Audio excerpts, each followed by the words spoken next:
हरे कृष्णा। हरे कृष्णा तो बोल दो। ठीक है, तो आज हम भागवतम में आगे बढ़ेंगे। गिरिराज जी की पूजा।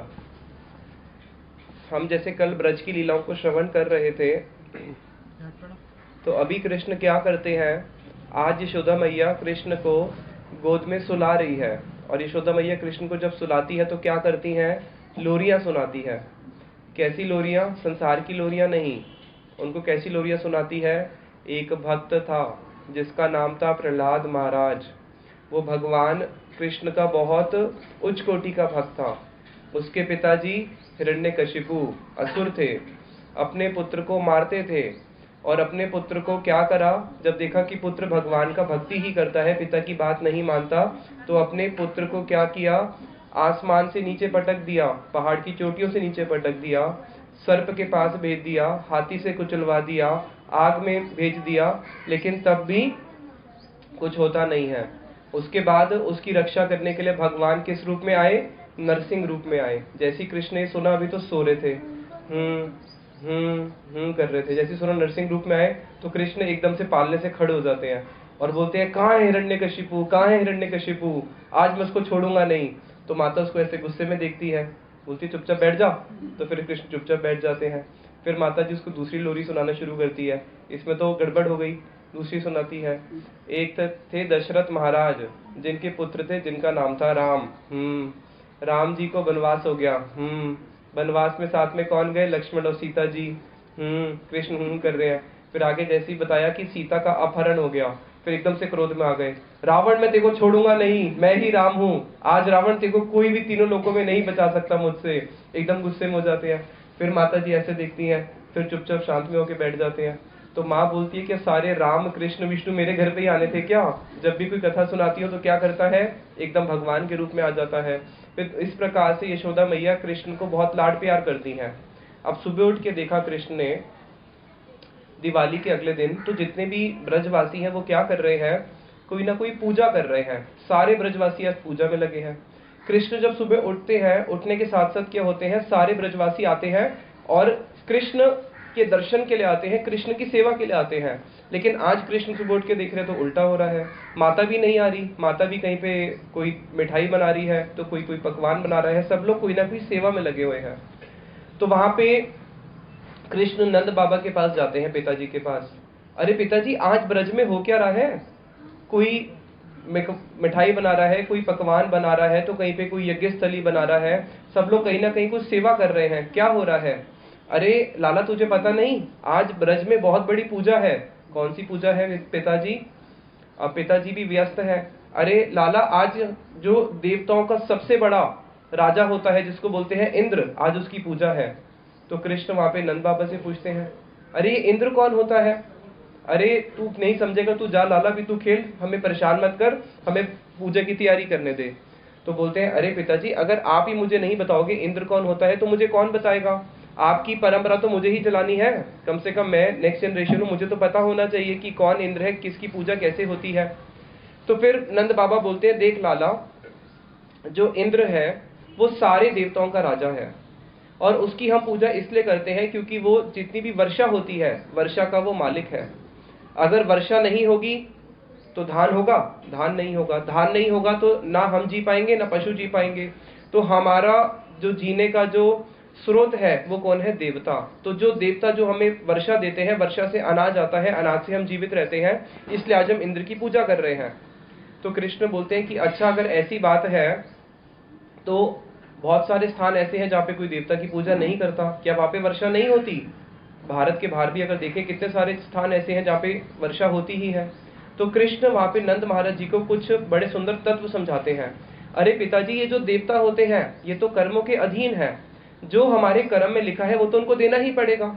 अगर किसी के कर्म अच्छे हैं तो उसको अच्छा फल देवताओं को देने के लिए बाध्य है। अगर किसी के कर्म खराब है तो देवता उसके लिए क्या करते हैं? अनिष्ट करते हैं। तो जितने भी देवता हैं, ये सारे के सारे देवता क्या होते हैं? कर्म से बंधे हुए हैं, इनके भी हाथ बंधे हुए हैं। कोई भी देवता स्वतंत्र नहीं है देने में। और पिताजी, हमें तो जो वर्षा होती है, हमको तो सब कुछ गिरिराज जी देते हैं। जल हमें गिरिराज जी देते हैं, गैयों के लिए हरी घास हमें गिरिराज जी देते हैं, हमें खेलने कूदने का स्थान सब गिरिराज जी देते हैं, तो हम क्यों उसकी पूजा करें? तो नंद महाराज जी ने थोड़ा विचार करके सुना कि मेरा पुत्र बोलता तो बिल्कुल ठीक है, तो बोले फिर किसकी पूजा करनी चाहिए? तो कृष्ण ने वहां पे उपदेश दिया कि हमें पूजा करनी चाहिए गिरिराज गोवर्धन महाराज की, क्योंकि वो ही क्या है? सर्व अभिष्ट प्रदाता, सारे अभिष्ट को पूर्ण करने वाले हैं गिरिराज महाराज। तो वहां पे नंद महाराज जी जो हैं और जो वृद्ध गोप है उनको बुलाते हैं और बोलते हैं कि लाला कह रहा है कि हमें इंद्र की पूजा नहीं करनी चाहिए, क्योंकि देवता क्या है? देवता तो खुद ही मरणशील है, देवता तो खुद ही कर्मों से बंधे हुए हैं, वो हमें कर्म से कैसे निकाल सकते हैं? ब्रह्म संहिता में आता है, ब्रह्मा जी बोलते हैं, क्या बोलते हैं? इंद्र से लेके, इंद्र गोप से लेके, इंद्र गोप एक कीड़ा होता है, इंद्र गोप एक ऐसा कीड़ा होता है जो बारिश के समय आता है, रात को ही इसका जन्म होता है, सुबह तक इसका बुढ़ापा, बीमारी सब कुछ खत्म होके पूरा जीवन सुबह तक जयराम जी की हो जाता है, केवल एक रात का उसका जीवन होता है। तो इंद्र गोप से लेके इंद्र तक जो कि स्वर्ग के राजा है, जितने भी लोग हैं ये सारे कैसे हैं? ये सारे के सारे लोग कर्मों में बंधे हुए हैं, कोई भी कर्म से स्वतंत्र नहीं है। किंतु च भक्ति भाजम, लेकिन अगर कोई कृष्ण का भजन करता है तो कृष्ण क्या करते हैं? उसके कर्म बंधन को काट देते हैं। कर्म बंधन को कभी कोई भी देवता हमारे कर्म बंधन को नहीं काट सकते, क्योंकि वो खुद ही कर्म बंधन से बंधे हुए हैं। तो वहां पे जब पिताजी समझते हैं कि हाँ हमें गोवर्धन की पूजा करनी चाहिए, तो सारे ब्रजवासी बोलते हैं कि हाँ, अब जब लाला कह ही रहा है कृष्ण, तो उसकी बात मान लेते हैं कि आज हम सब लोग किसकी पूजा करेंगे? गोवर्धन की। अभी इंद्र के मुंह में पानी आ रहा था कि ब्रजवासी इतने सुंदर सुंदर पकवान बना रहे हैं, किस लिए? मेरे लिए। और साथ ही साथ अभी किसको ट्रांसफर हो गए? वो गोवर्धन महाराज जी को। जैसे मानो कोई आपको एकदम परोसने के लिए सामने आपको देने के लिए आए, बिल्कुल आपके सामने थाली रखने ही वाला हो, लेकिन आपको ना देखे आपके साथ वाले को दे दे, तो कितना गुस्सा आता है। तो वहां पे क्या हुआ? इंद्र अब बहुत क्रोधित हो गया। इंद्र ने कहा ये ब्रजवासी मुझे जैसे इतने बड़े देवता का अपमान करते हैं, अब इनको बताता हूं कि मैं कौन हूं। उसी समय इंद्र ने क्या किया? इंद्र के पास एक बादल है जिसको बोलते हैं समंतक बादल, जो प्रलय के समय छोड़े जाते हैं। उनको आदेश दिया कि जाओ और ब्रज में जितने भी ब्रजवासी हैं, यहाँ तक कि वहां का कीट पशु पतंग आदि कोई भी नहीं बचना चाहिए। सारे ब्रजवासियों को क्या करो? सारे ब्रजवासियों को इतना जल वर्षा करो कि सारा ब्रज जल में डूब जाए और कोई भी वहां पे बचना नहीं चाहिए, सबको मार डालो। तो वहां पे भगवान कृष्ण मन ही मन में क्या विचार कर रहे हैं? अरे ये नंद बाबा जिनकी चरण पादुका को मैं अपने मस्तक पे धारण करता हूँ, नंद बाबा बोलते हैं कृष्ण को जा मेरी चरण पादुका लेके आ। तो कृष्ण क्या करते हैं? उस चरण पादुका को अपने सर पे लेके आते हैं। जो नंद बाबा यशोदा मैया जिनकी मैं भी सेवा करता हूँ, ये जो ब्रजवासी हैं और ब्रजवासी मेरे सेवा करते हैं, तो ये जो मेरे प्रिय ब्रजवासी हैं, तो क्या इंद्र में इतना अहंकार आ गया है कि वो छोटा सा देवता क्या करेगा? मेरे ब्रजवासी जो मेरे निज जन है उनसे अपनी सेवा करवाना चाहता है, उसको सबक सिखाना ही पड़ेगा। तो वहां पे जब समंतक बादल आते हैं, चारों तरफ वर्षा होने लगती है, तो जितने भी गोप हैं वो डर जाते हैं। और जब भी ब्रजवासियों के ऊपर कोई भी संकट आता है, सब ब्रजवासी किसकी शरण में जाते हैं? कृष्ण की शरण में जाते हैं। तो यहाँ पे एक शिक्षा दी कि कोई भी संकट आए तो किसकी शरण में जाना चाहिए? कृष्ण की ही शरण में जाना चाहिए, और किसी की शरण में कभी नहीं जाना चाहिए। तो वहां पे जितने बताया कि अगर जो कृष्ण को छोड़ के किसी और की शरण में जाते हैं, अन्य देवी देवताओं की संकट के समय, उनकी स्थिति कैसी है? उनकी स्थिति ऐसी है, किसी के पीछे पड़ गया शेर, अब शेर से जान बचाने के लिए वो चूहे के पास जा रहा है कि मेरी शेर से रक्षा करो, तो क्या कर पाएगा? क्या कोई नहीं कर सकता। मृत्यु से रक्षा कोई भी नहीं कर सकता। मृत्यु से रक्षा केवल कौन कर सकते हैं? कृष्ण ही कर सकते हैं। तो वहां पे सारे जो ब्रजवासी हैं कृष्ण को बोलते हैं, देख कृष्ण, ये पूजा आज की नहीं थी, ये पूजा तो हमारे पूर्वजों से चली हुई आ रही थी। तो पूर्वजों से जो हमारी पूजा चली हुई आ रही थी, आज हमने उसका क्रम भंग कर दिया है, इसलिए देवता लोग नाराज हो गए हैं। और देख अब चारों तरफ वर्षा हो रही है, करे तो करे क्या? अब तेरे गिरिराज जी को हम भोग लगा रहे हैं, तो तेरे गिरिराज जी हमारी रक्षा करेंगे क्या? कृष्ण बोलते हैं, हाँ हाँ, ये गिरिराज जी तो सबकी रक्षा करते हैं। तो वहीं पे भगवान कृष्ण ने क्या किया? खेल ही खेल में जो पूरा गिरिराज है, पूरे गिरिराज गोवर्धन को भगवान ने खेल ही खेल में अपने बाएं हाथ की जो सबसे तर्जनी उंगली होती है, छोटी उंगली, उस पे उठा के ऐसे धारण कर लिया और बोले कि सब ब्रजवासी इसके नीचे आ जाओ। तो जितने ब्रजवासी थे सब लोग गोवर्धन के नीचे आने लगे। अब प्रश्न उठता है कि जो ब्रज है वो है 84 कोस का, और गोवर्धन जी का कितना है? 7 कोस। तो 7 कोस के गोवर्धन से 84 कोस ब्रज को उन्होंने कैसे बचाया? भगवान कृष्ण ने जैसे ही गोवर्धन को धारण किया, जैसे ही भगवान कृष्ण ने गोवर्धन को धारण किया, उतने में ही क्या हुआ, गोवर्धन जी जो है उनका जो साइज है वो भी बढ़ गया। गिरिराज जी ने अपने आप को विस्तार करके पूरे 84 कोस तक पूरे ब्रज मंडल को ढक लिया, क्योंकि ब्रज में जितनी भी वस्तु है वो चिन्मय है। अगर आज आप जाओगे जहाँ पे राधा और कृष्ण का रास हुआ था, जिसको बोलते हैं शरद पूर्णिमा वाला रास, शारदीय रास, तो कृष्ण की रास में कितनी गोपियां थी? 100 करोड़ गोपी। 100 करोड़ गोपी यानी कि भारत की जनसंख्या। तो वहां पे 100 करोड़ गोपियां क्या एक छोटे से वृंदावन धाम में आ सकती हैं? और वृंदावन धाम में भी जहां भगवान का रास हुआ था, बंशीवट, वो बंशीवट कितना होगा? जितना, मान लीजिए ये जो आप घर देख रहे हैं, ऐसे 5 घर इधर, 3 घर इधर, 8 घर जितना जो एरिया है, इतने में ही 100 करोड़ गोपियां आ गई। कैसे आ गई? तो जो ब्रज का जो धाम है वो क्या करता है? वो चिन्मय है, वो बढ़ता है और कम हो जाता है, अपने आप को एक्सपैंड करता है और कॉन्ट्रैक्ट करता है। तो वहां पे गिरिराज जी ने अपने आप को क्या किया? आज एक्सपैंड कर दिया। और जैसे ही भगवान कृष्ण ने गिरिराज गोवर्धन को उठाया, उन्होंने अपने आप को एक्सपैंड करके पूरे 84 कोस में गिरिराज जी विस्तार होके पूरे 84 कोस की उन्होंने रक्षा करी। अब ऊपर से हो रही है बारिश और नीचे ब्रजवासी सब क्या करे हैं? उस गिरिराज जी के नीचे खड़े हैं। अब यहाँ पे भगवान श्री कृष्ण की जो गोवर्धन धारण करने की लीला है, इसमें भगवान श्री कृष्ण ने अपनी 3 वांछाओं को पूर्ण किया है। कितनी वांछाओं को? 3 इच्छाओं को पूर्ण किया। सबसे पहला, भगवान श्री कृष्ण ने जगत जीवों को एक शिक्षा दी। क्या शिक्षा दी? भगवान कृष्ण जगत जीवों को शिक्षा देना चाह रहे हैं कि देखो, कभी भी अन्य देवी देवताओं की उपासना नहीं करनी चाहिए। और शिक्षा किसके माध्यम से दे रहे हैं? अपने ही ब्रजवासियों के। जब देवताओं का राजा है इंद्र, जब उसकी ही पूजा के लिए निषेध कर दिया, तो जो बाकी देवता हैं, चाहे वो शनि देव हो, अग्नि देव हो, वायु हो, जितने भी देव हो, क्या उनकी पूजा के लिए स्वीकार देंगे? उनकी पूजा के लिए कभी भी अनुमोदन नहीं करेंगे, क्योंकि भगवान ने क्लियर बोल दिया कि देवी देवताओं की उपासना नहीं करनी। उपासना करनी है तो केवल किसकी करो? गोवर्धन महाराज की करो। और गोवर्धन महाराज कौन है? कृष्ण ही है। कृष्ण का ही दूसरा रूप है गिरिराज गोवर्धन महाराज। उसको भी अभी आगे हम श्रवण करेंगे। तो वहां पे दूसरा क्या शिक्षा देना चाह रहे हैं जब गोवर्धन जी को उठाया? दूसरा, वहां पे भगवान अपने एक मनोभिष्ट को पूर्ण करना चाहते हैं, जो मूल कारण था गिरिराज गोवर्धन को उठाने का। जितने भी ब्रजवासी हैं, सारे ब्रजवासियों को कृष्ण से विरह और मिलन, प्रेम में ये 2 चीजें हैं। क्या होता है? विरह और मिलन। सुबह जब कृष्ण वन को चले जाते हैं, तो जितनी भी ब्रज की गोपियां हैं, उनको कृष्ण से क्या होता है? विरह होता है कि कृष्ण वन को चले गए। और संध्या को जब कृष्ण पुनः लौटते हैं, तब उनका जो विरह है वो शांत होता है कृष्ण के दर्शन करके।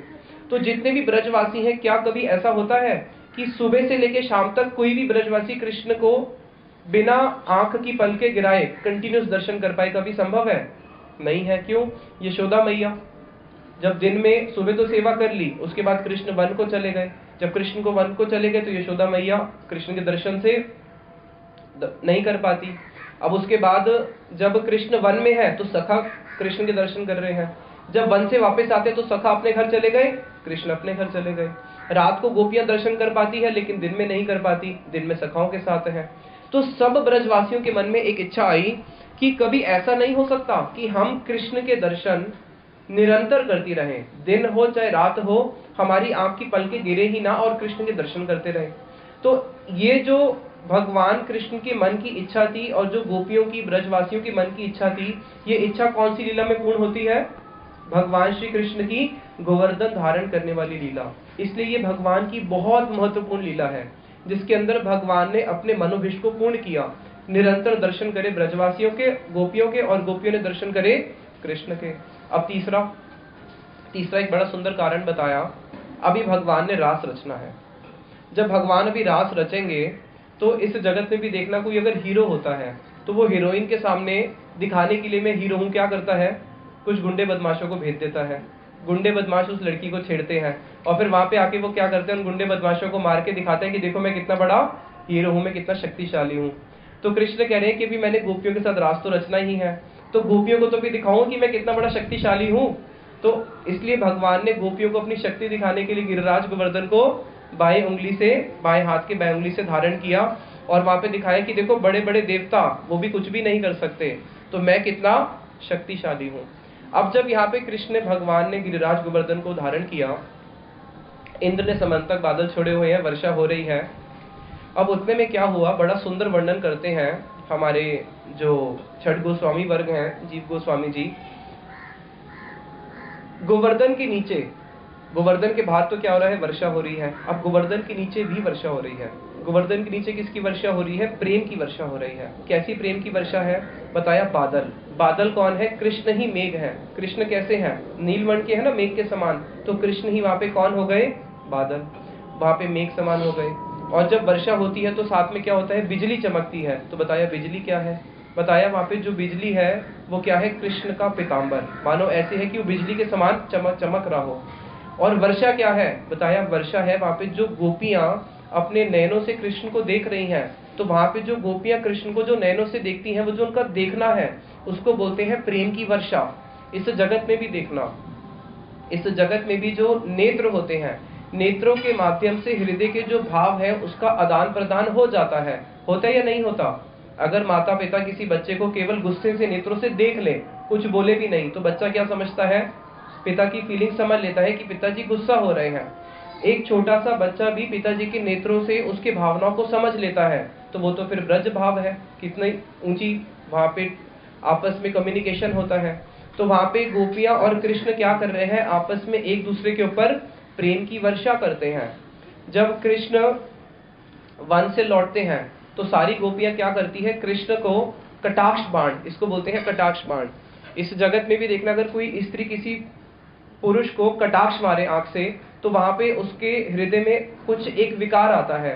तो वहां पे कृष्ण को क्या करती है गोपियां, सारी गोपियां प्रेम से अपने नेत्रों से कटाक्ष बाण छोड़ती है।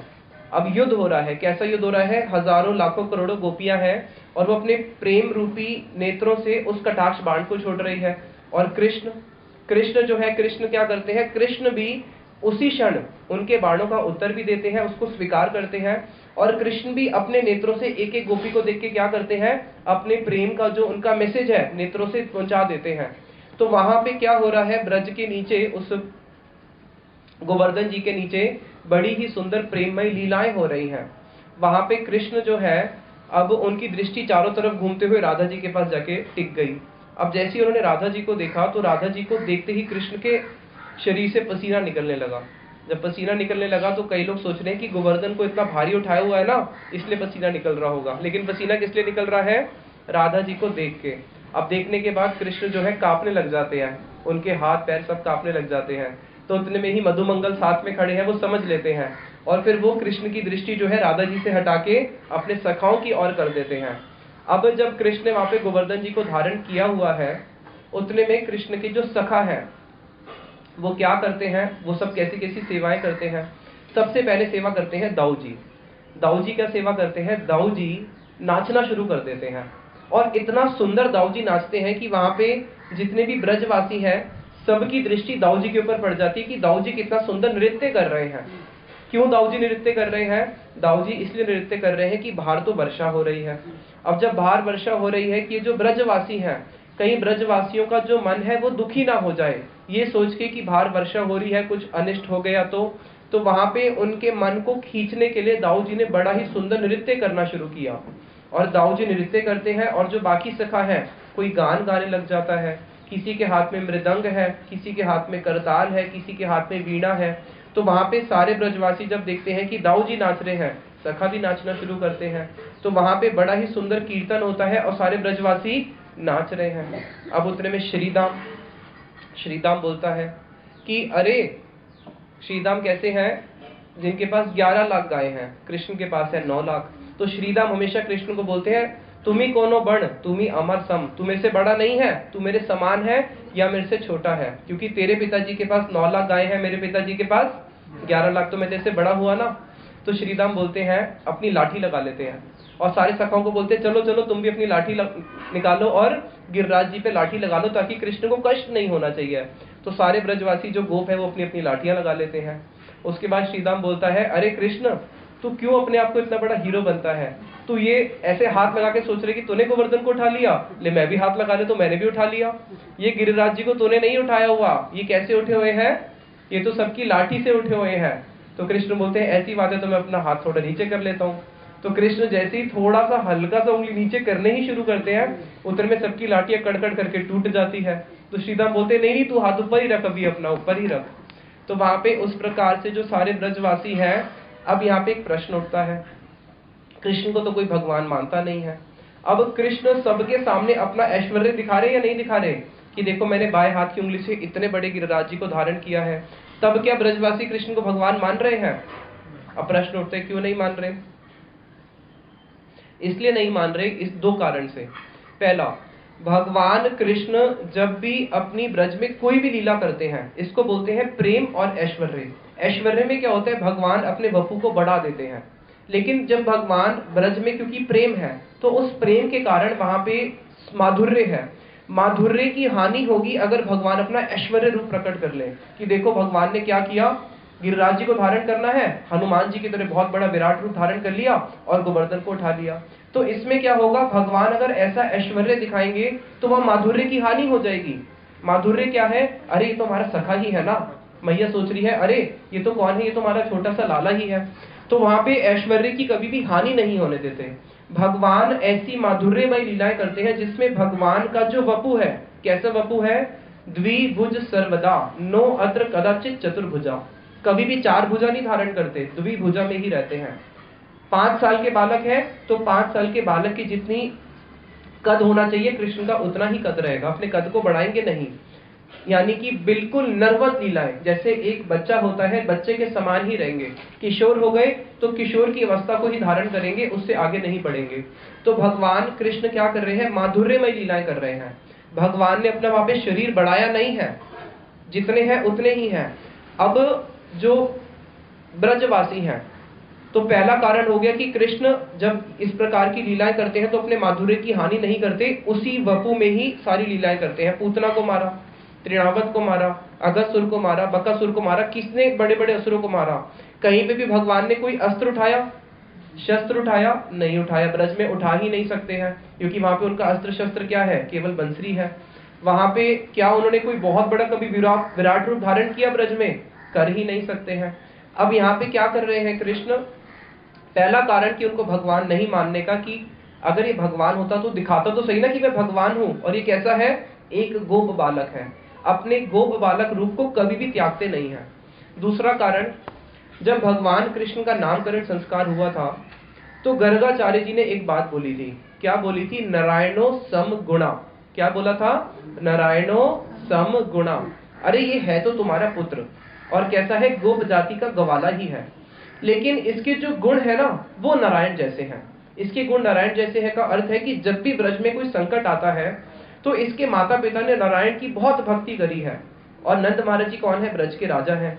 तो इस ब्रज के ऊपर जब भी कोई संकट आता है तो भगवान नारायण क्या करते हैं, इसके शरीर में अपनी शक्ति को प्रवेश करवा देते हैं और इनसे सारी लीलाएं करवा देते हैं। उनसे सारे जो भी अनिष्ट होने वाला होता है ब्रज का, रक्षा करवा देते हैं। तो यहाँ पे सारे ब्रजवासी क्या सोच रहे हैं, अरे ये कृष्ण ने थोड़ी ना गोवर्धन को उठाया है, ये तो भगवान नारायण की कृपा है यशोदा मैया और नंद बाबा के ऊपर, कि भगवान नारायण की शक्ति के कारण गोवर्धन जी जो है अपने आप ही हवा में उठ के खड़े हो गए हैं।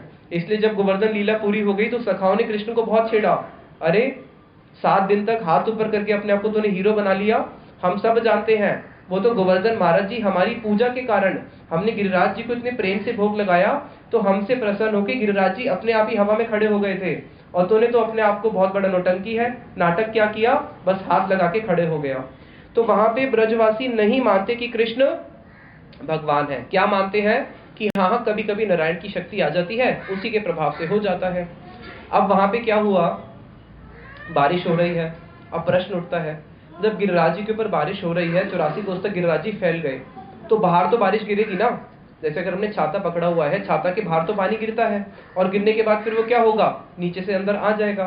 तो वहां पे क्या किया भगवान ने, जो बलराम जी हैं, बलराम जी का एक रूप क्या है, बलराम जी क्या है, एक रूप में संकर्षण है। तो उन्होंने क्या किया, बलराम जी ने जहां पे गोवर्धन को तो धारण किया ही हुआ है, और चारों तरफ से जो 84 कोस की ब्रज की सीमा है, उस सीमा को पूरा संकर्षण जी ने पूरा उस सीमा को क्या कर दिया, बाउंड्री कर दी कि अगर पानी मानो नीचे भी गिरेगा तो उस गोवर्धन पर्वत के नीचे पानी नहीं आएगा। समझ रहे हो? जैसे अगर हम छाते के नीचे खड़े हैं, पानी तो नीचे आएगा पैर में, वो भी नहीं आएगा। चारों तरफ से क्या किया संकर्षण जी ने, एक पूरी सीमा रेखा खींच दी। अब प्रश्न उठता है कि चलो भाई वहां पे पानी नहीं आएगा तो ब्रज के बाहर तो पानी जाके गिरेगा नहीं गिरेगा, तो ब्रज के जो आसपास के गांव है बेचारे वो डूब जाएंगे। तो उतने में भगवान कृष्ण ने क्या किया, अगस्त्य मुनि को बुलाया। अब अगस्त्य मुनि कौन है जानते हो? कौन है बताओ? अगस्त्य ऋषि कौन थे? कौन बताएगा? अगस्त्य ऋषि कौन थे? नहीं पता? कौन थे? आप लोग तो भक्त हो, आपको ही नहीं पता, फिर बाकी लोगों को क्या पता होगा? अगस्त्य ऋषि कौन थे नहीं जानते? नाम नहीं सुना? अरे इतने बड़े ऋषि हुए हैं जिन्होंने चुल्लू भर में पूरा समुद्र पान कर लिया था, नहीं सुना क्या कभी?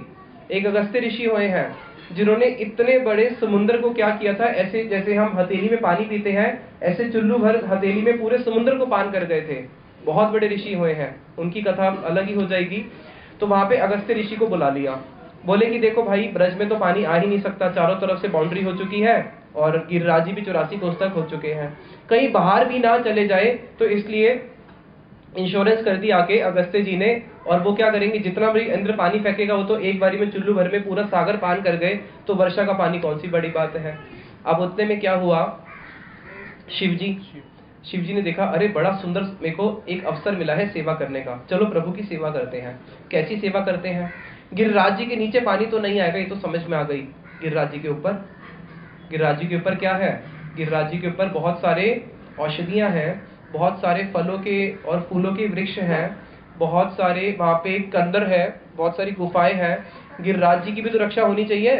तो शिव जी ने क्या किया, अपना त्रिशूल लेके आ गए और गिरिराज जी के बिल्कुल ऊपर अपने त्रिशूल को ऐसे गोल करके घुमा दिया चक्र की तरह। अगर आप त्रिशूल को गोल करके घुमाओगे चक्र की तरह तो क्या नजर आएगा कि चक्र ही घूम रहा है। तो जितना भी वर्षा हो रही थी तो ना तो वो गिरिराज जी के ऊपर गिरी, ना वो दाएं गिरी ना बाएं गिरी, पानी कहाँ आया कहाँ गायब हो गया पता ही नहीं चला। और वहां पे इसलिए शिव जी ने ये सेवा करी, इसलिए शिव जी का नाम हो गया चक्लेश्वर महादेव। बोलो चक्लेश्वर महादेव की जय। अब क्या हुआ, भगवान कृष्ण जो है, दर्शन तो सारे ब्रजवासी कर रहे हैं कृष्ण के गिरिराज जी के नीचे खड़े होके, लेकिन भगवान कृष्ण के दर्शन में अगर बंसरी ना बजे तो आनंद आएगा क्या? बंसरी तो चाहिए ही, बिना बंसरी के कैसे आनंद आएगा। तो वहां पे भगवान श्री कृष्ण ने क्या किया, एक हाथ से तो गोवर्धन को धारण किया हुआ था, दूसरे हाथ से कमर से अपनी बंसरी निकाली। यहाँ पे बंसरी है ना दूसरे हाथ में, देखो अपने दूसरे हाथ से बंसरी निकाली और बंसरी बजा के सब ब्रजवासियों को मोहित करने लगे। अब यशोदा मैया देख रही है कृष्ण को भूख तो लगी होगी, कुछ तो इसको खिलाऊं। तो यशोदा मैया ने जैसे ही कुछ पकवान निकाले खिलाने के लिए, तो उतने में ही मधुमंगल कृष्ण की कैसे सखा है जो बहुत पेटू है, यानी कि खाने में सबसे आगे रहते हैं। तो वो क्या बोले, अरे मैया इसको क्या खाना आता है क्या? खाना तो मुझे खाना आता है, मैं अच्छी तरह भोजन करता हूँ, तो मुझे खिला, मेरे को खिलाने से ही इसको क्या होगा, इसका पेट भर जाएगा। तो मधुमंगल क्या करते हैं, बहुत प्रेम से खाते हैं और फिर बहुत प्रेम से कृष्ण को भी खिलाते हैं। तो वहां पे बड़ा सुंदर जो सब लोग पकवान बना के लेके आए हैं, पकवान खा रहे हैं। अब उतने में जैसे ही 7 दिन बीत जाते हैं, अब 7 दिन के बाद उसको लगता है इंद्र को कि अब तो कोई ब्रज में बचा ही नहीं होगा। अपने दूत को भेजते हैं, जरा देख के आना क्या ब्रज में कोई बचा भी है क्या? तो बोलते हैं अरे इंद्र तू कैसी बात करता है, ब्रज में तो एक चींटी भी गीली नहीं हुई है और तुम बात करते हो कि पूरा ब्रज डूब जाएगा। तो इंद्र वहां पे घबरा जाते हैं, अरे ये कैसा संभव हो सकता है। समंतक बादल जो कि प्रलय के समय छोड़े जाते हैं और ब्रज में एक बूंद भी पानी का नहीं गया, तो इंद्र को भय लग गया, इंद्र कांपने लगा। इंद्र ने बारिश रोक दी। समंतक बादल ने देखा अब हम कितना और पानी बरसाएं, अब तो हम भी खत्म हो चुके हैं। तो वहां पे जैसे ही बारिश रुक जाती है तो भगवान कृष्ण क्या करते हैं, गिरिराज गोवर्धन महाराज को नीचे रखते हैं। गिरिराज गोवर्धन महाराज को नीचे रखने के बाद जितने भी ब्रजवासी हैं गोवर्धन महाराज जी को भोग लगाते हैं। जब गोवर्धन महाराज जी भोग लगा रहे हैं, कैसा भोग लग रहा है, गिरिराज जी क्या करते हैं, अपने दोनों हाथों से प्रकट हो जाते हैं, दोनों हाथों से प्रकट हो जाते हैं। और गोवर्धन जी के कौन है, साक्षात कृष्ण स्वरूप ही है। तो जब गोवर्धन महाराज जी प्रकट हो जाते हैं तो सारे ब्रजवासी सोच में पड़ जाते हैं, अरे ये गोवर्धन जी है या हमारे कृष्ण है, दोनों का तो बिल्कुल स्वरूप मिलता है। और गिरिराज जी दोनों हाथों से ब्रजवासियों के जो पकवान है उसको ऐसे दोनों हाथों से, दाएं से भी और बाएं से भी, स्वाभाविक स्वभाव में देखना क्या होता है, जब भी हम लोग प्रसाद पाते हैं बाएं हाथ से पाते हैं दाएं हाथ से पाते हैं, दाएं हाथ से पाते हैं, बायां हाथ कभी लगाते नहीं है। लेकिन आज इनका इतना प्रेम है कि गिरिराज जी उस प्रेम में क्या कर रहे हैं, बाएं और दाएं हाथ दोनों हाथ से उठा उठा के अपने मुख में डाल रहे हैं, बहुत प्रीति पूर्वक डाल रहे हैं।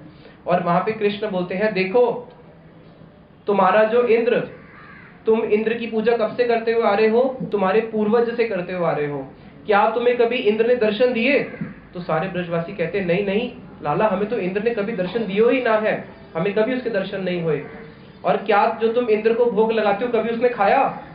सारे बोलते हैं, नहीं नहीं, इंद्र तो कभी भी प्रकट होकर ऐसे खाता नहीं है। तो सारे ब्रजवासी बड़े खुश हो जाते हैं कि आज गिरिराज जी हमारे सामने प्रकट हुए हैं और भोजन कर रहे हैं। तो वहां पे गिरिराज जी जब भोजन करते हैं, भोजन करते करते गिरिराज जी बोलते हैं, आन्योर आन्योर। आन्योर का अर्थ क्या है? और लाओ, और लाओ। अब ब्रजवासी उन्होंने जितना भी भोजन बनाया था गिरिराज जी ने सारा खा लिया, और सारा खाने के बाद क्या कह रहे हैं? आन्योर आन्योर, और लाओ और लाओ।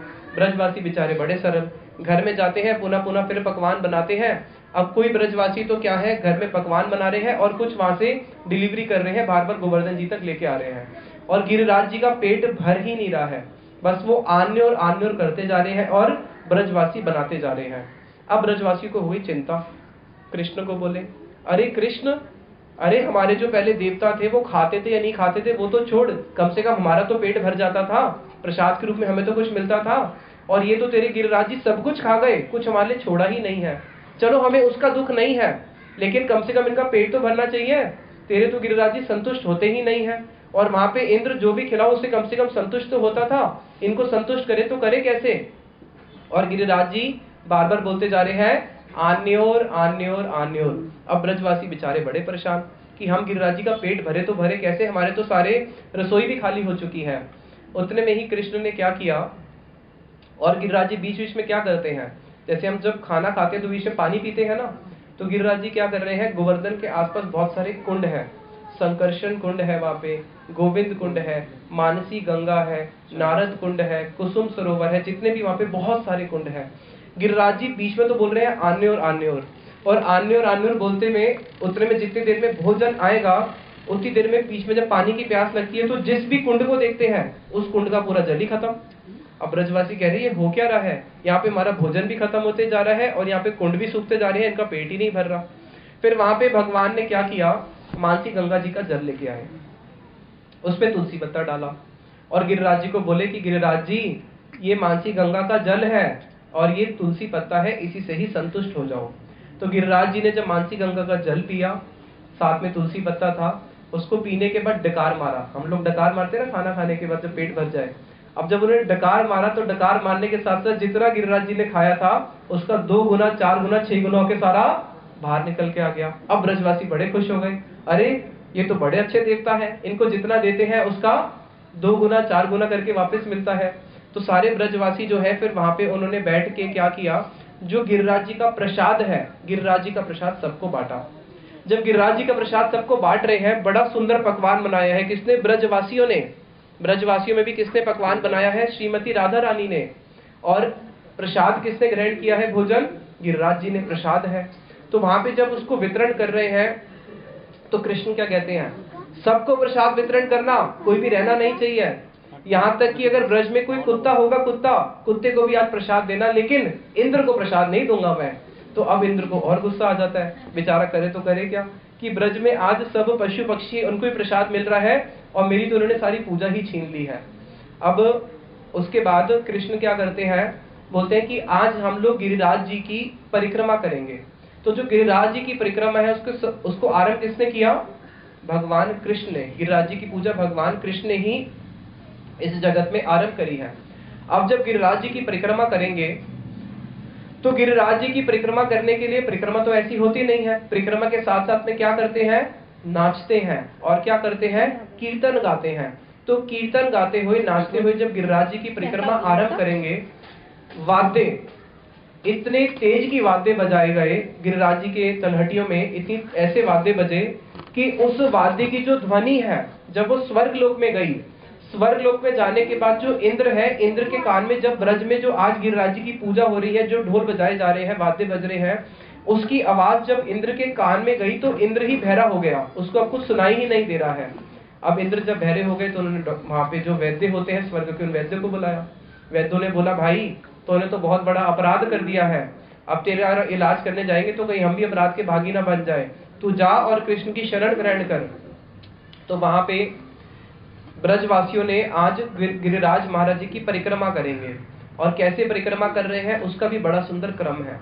क्या क्रम किया? उस क्रम के अनुसार जो वृद्ध गोप है, वो जो युवा गोप है, युवा गोप आगे चल रहे हैं, युवा गोप आगे चल रहे हैं, और साथ में कौन चल रहे हैं? उसके पीछे चल रही है गैया, बछड़े, और उसके पीछे जो कृष्ण अपने सखाओं के साथ चल रहे हैं, उसके पीछे वृद्ध गोप चल रहे हैं, उसके पीछे जो ब्रज की जो गोपियां हैं वो चल रही हैं, और सबसे पीछे भी जो परिक्रमा के सबसे पीछे भी कौन है? गोप है, आगे भी पीछे भी बड़े गोप है सबकी रक्षा करने के लिए।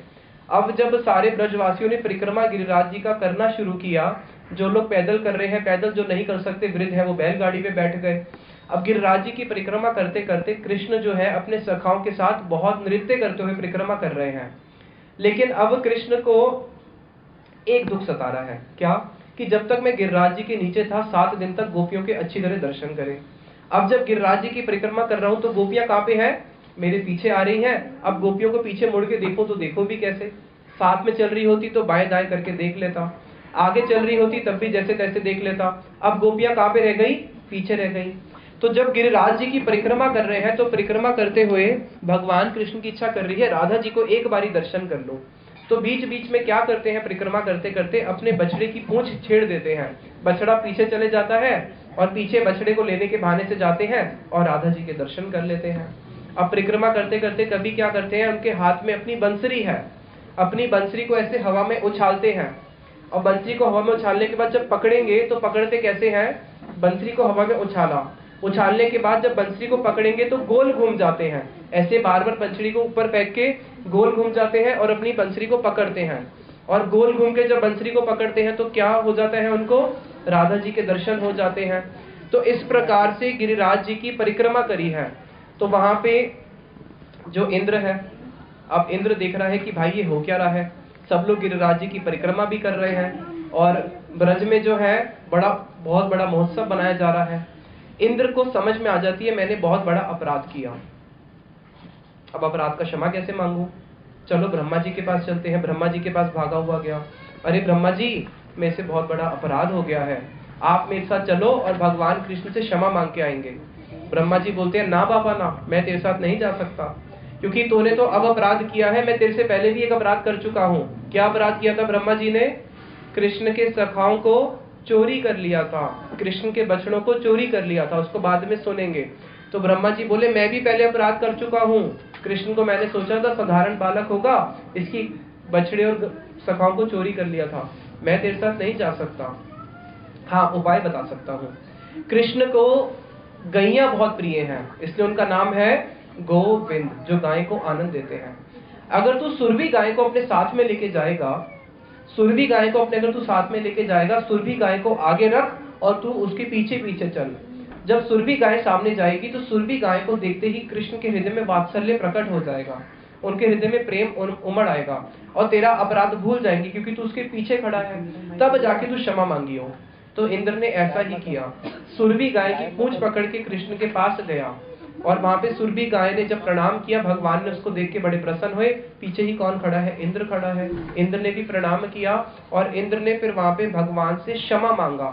क्षमा मांगने के बाद क्या किया? क्षमा मांगने के बाद भगवान कृष्ण का अभिषेक किया। अभी हम लोग गिरिराज जी का परिक्रमा करना शुरू करते हैं, हम लोग गिरिराज जी की परिक्रमा शुरू करते हैं, मानसिक परिक्रमा करना शुरू करेंगे। पहले हम लोग छोटा सा गिरिराज जी का एक कीर्तन करते हैं, क्योंकि गिरिराज जी की जो परिक्रमा है वो कैसे होती है? गोवर्धन की महिमा गान करते हुए होती है। और उस परिक्रमा कीर्तन के बाद हम लोग परिक्रमा शुरू करेंगे। कहाँ से परिक्रमा शुरू करते हैं गिरिराज जी की? दान घाटी से परिक्रमा आरंभ होती है, वहां से हम लोग परिक्रमा आरंभ करेंगे। हमारे गुरुजी एक बात बोलते थे,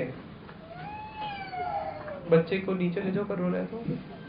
मन शिक्षा में हमारे रघुनाथ दास गोस्वामी जी ने लिखा है, तद इज्या आख्या स्मरणम नति पंचामृतम इदम। ये पंच अमृत बताए हैं। तद इज्या, अगर कोई गिरिराज जी की महिमा गान करता है, कोई गिरिराज जी की पूजा करता है, कोई गिरिराज जी की परिक्रमा करता है, कोई गिरिराज जी को प्रणाम करता है, उनकी महिमा का गान करता है, उनका अभिषेक करता है, इस प्रकार से किसी भी संबंध में अगर वो गिरिराज जी से संबंध बनाता है, तो गिरिराज जी क्या करते हैं? गिरिराज जी ब्रज प्रेम को प्रदान करते हैं। भगवान कृष्ण जब इस जगत से चले गए, पीछे क्या छोड़ के गए हैं? गिरिराज गोवर्धन जी को छोड़ के गए हैं, यमुना जी को छोड़ के गए हैं, और ब्रज की रज को छोड़ के गए हैं। तो जो गोवर्धन महाराज जी हैं वो ब्रज प्रेम को प्रदान करने वाले हैं। बिना गिरिराज जी की कृपा के कभी भी किसी को ब्रज प्रेम प्राप्त नहीं होता है। इसलिए हमारे जितने भी गुरुवर्ग हुए हैं उन सब ने किनका आश्रय ग्रहण किया है? गिरिराज गोवर्धन महाराज का आश्रय ग्रहण किया है। अगर गिरिराज जी किसी के ऊपर कृपा कर दें, उनकी कृपा अगर किसी के ऊपर हो जाए तो उसको अनायास बहुत सरल रूप में उसको ब्रज भक्ति प्राप्त हो जाती है।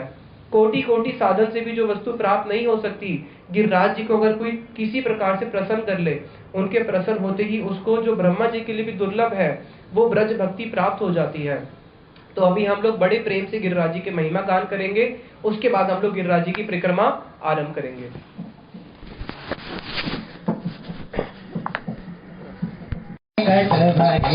मानसी गंगा निकट बहे, मानसी गंगा निकट बहे, मानसी गंगा निकट बहे। दिए जले दिन रात, ओ दिन रात तेरे माथे मुकुट विराज। दिए जले दिन रात, दिन रात तेरे माथे मुकुट विराज रहो, तेरे माथे मुकुट विराज रहो। तेरे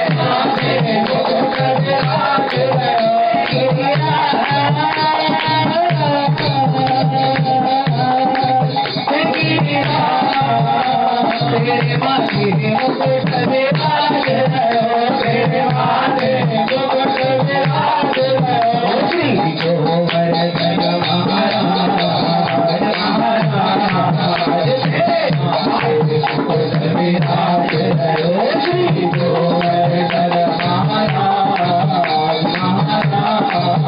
तेरे माथे मुकुट विराज रहो। तेरे साथ कोस की परिक्रमा, तेरे साथ कोस की परिक्रमा, ओ तेरे साथ कोस की परिक्रमा, तेरे साथ कोस की परिक्रमा, तेरे साथ कोस की परिक्रमा, तेरे साथ कोस की परिक्रमा।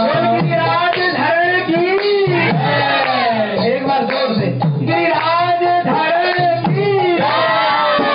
तेरे साथ कोस की परिक्रमा, तेरे साथ कोस की परिक्रमा। परिक्रमा शुरू पता है कहाँ से होती है? श्री मुखारविंद से। खैर ये सबको नहीं पता होगा। खत्म पता है कहाँ होती है?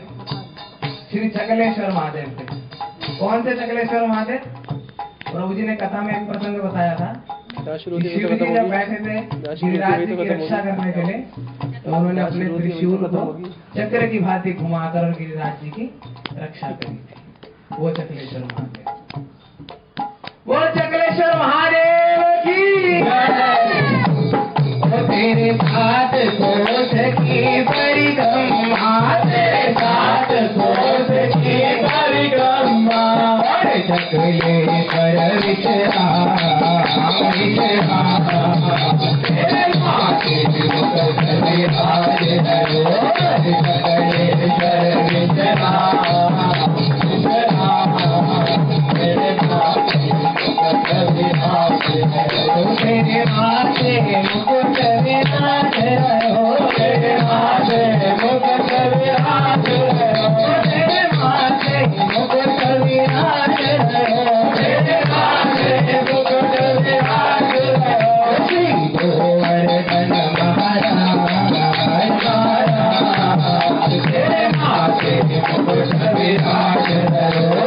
गोवर्धन महाराज महाराज तेरे माथे मुकुट विराज रहो।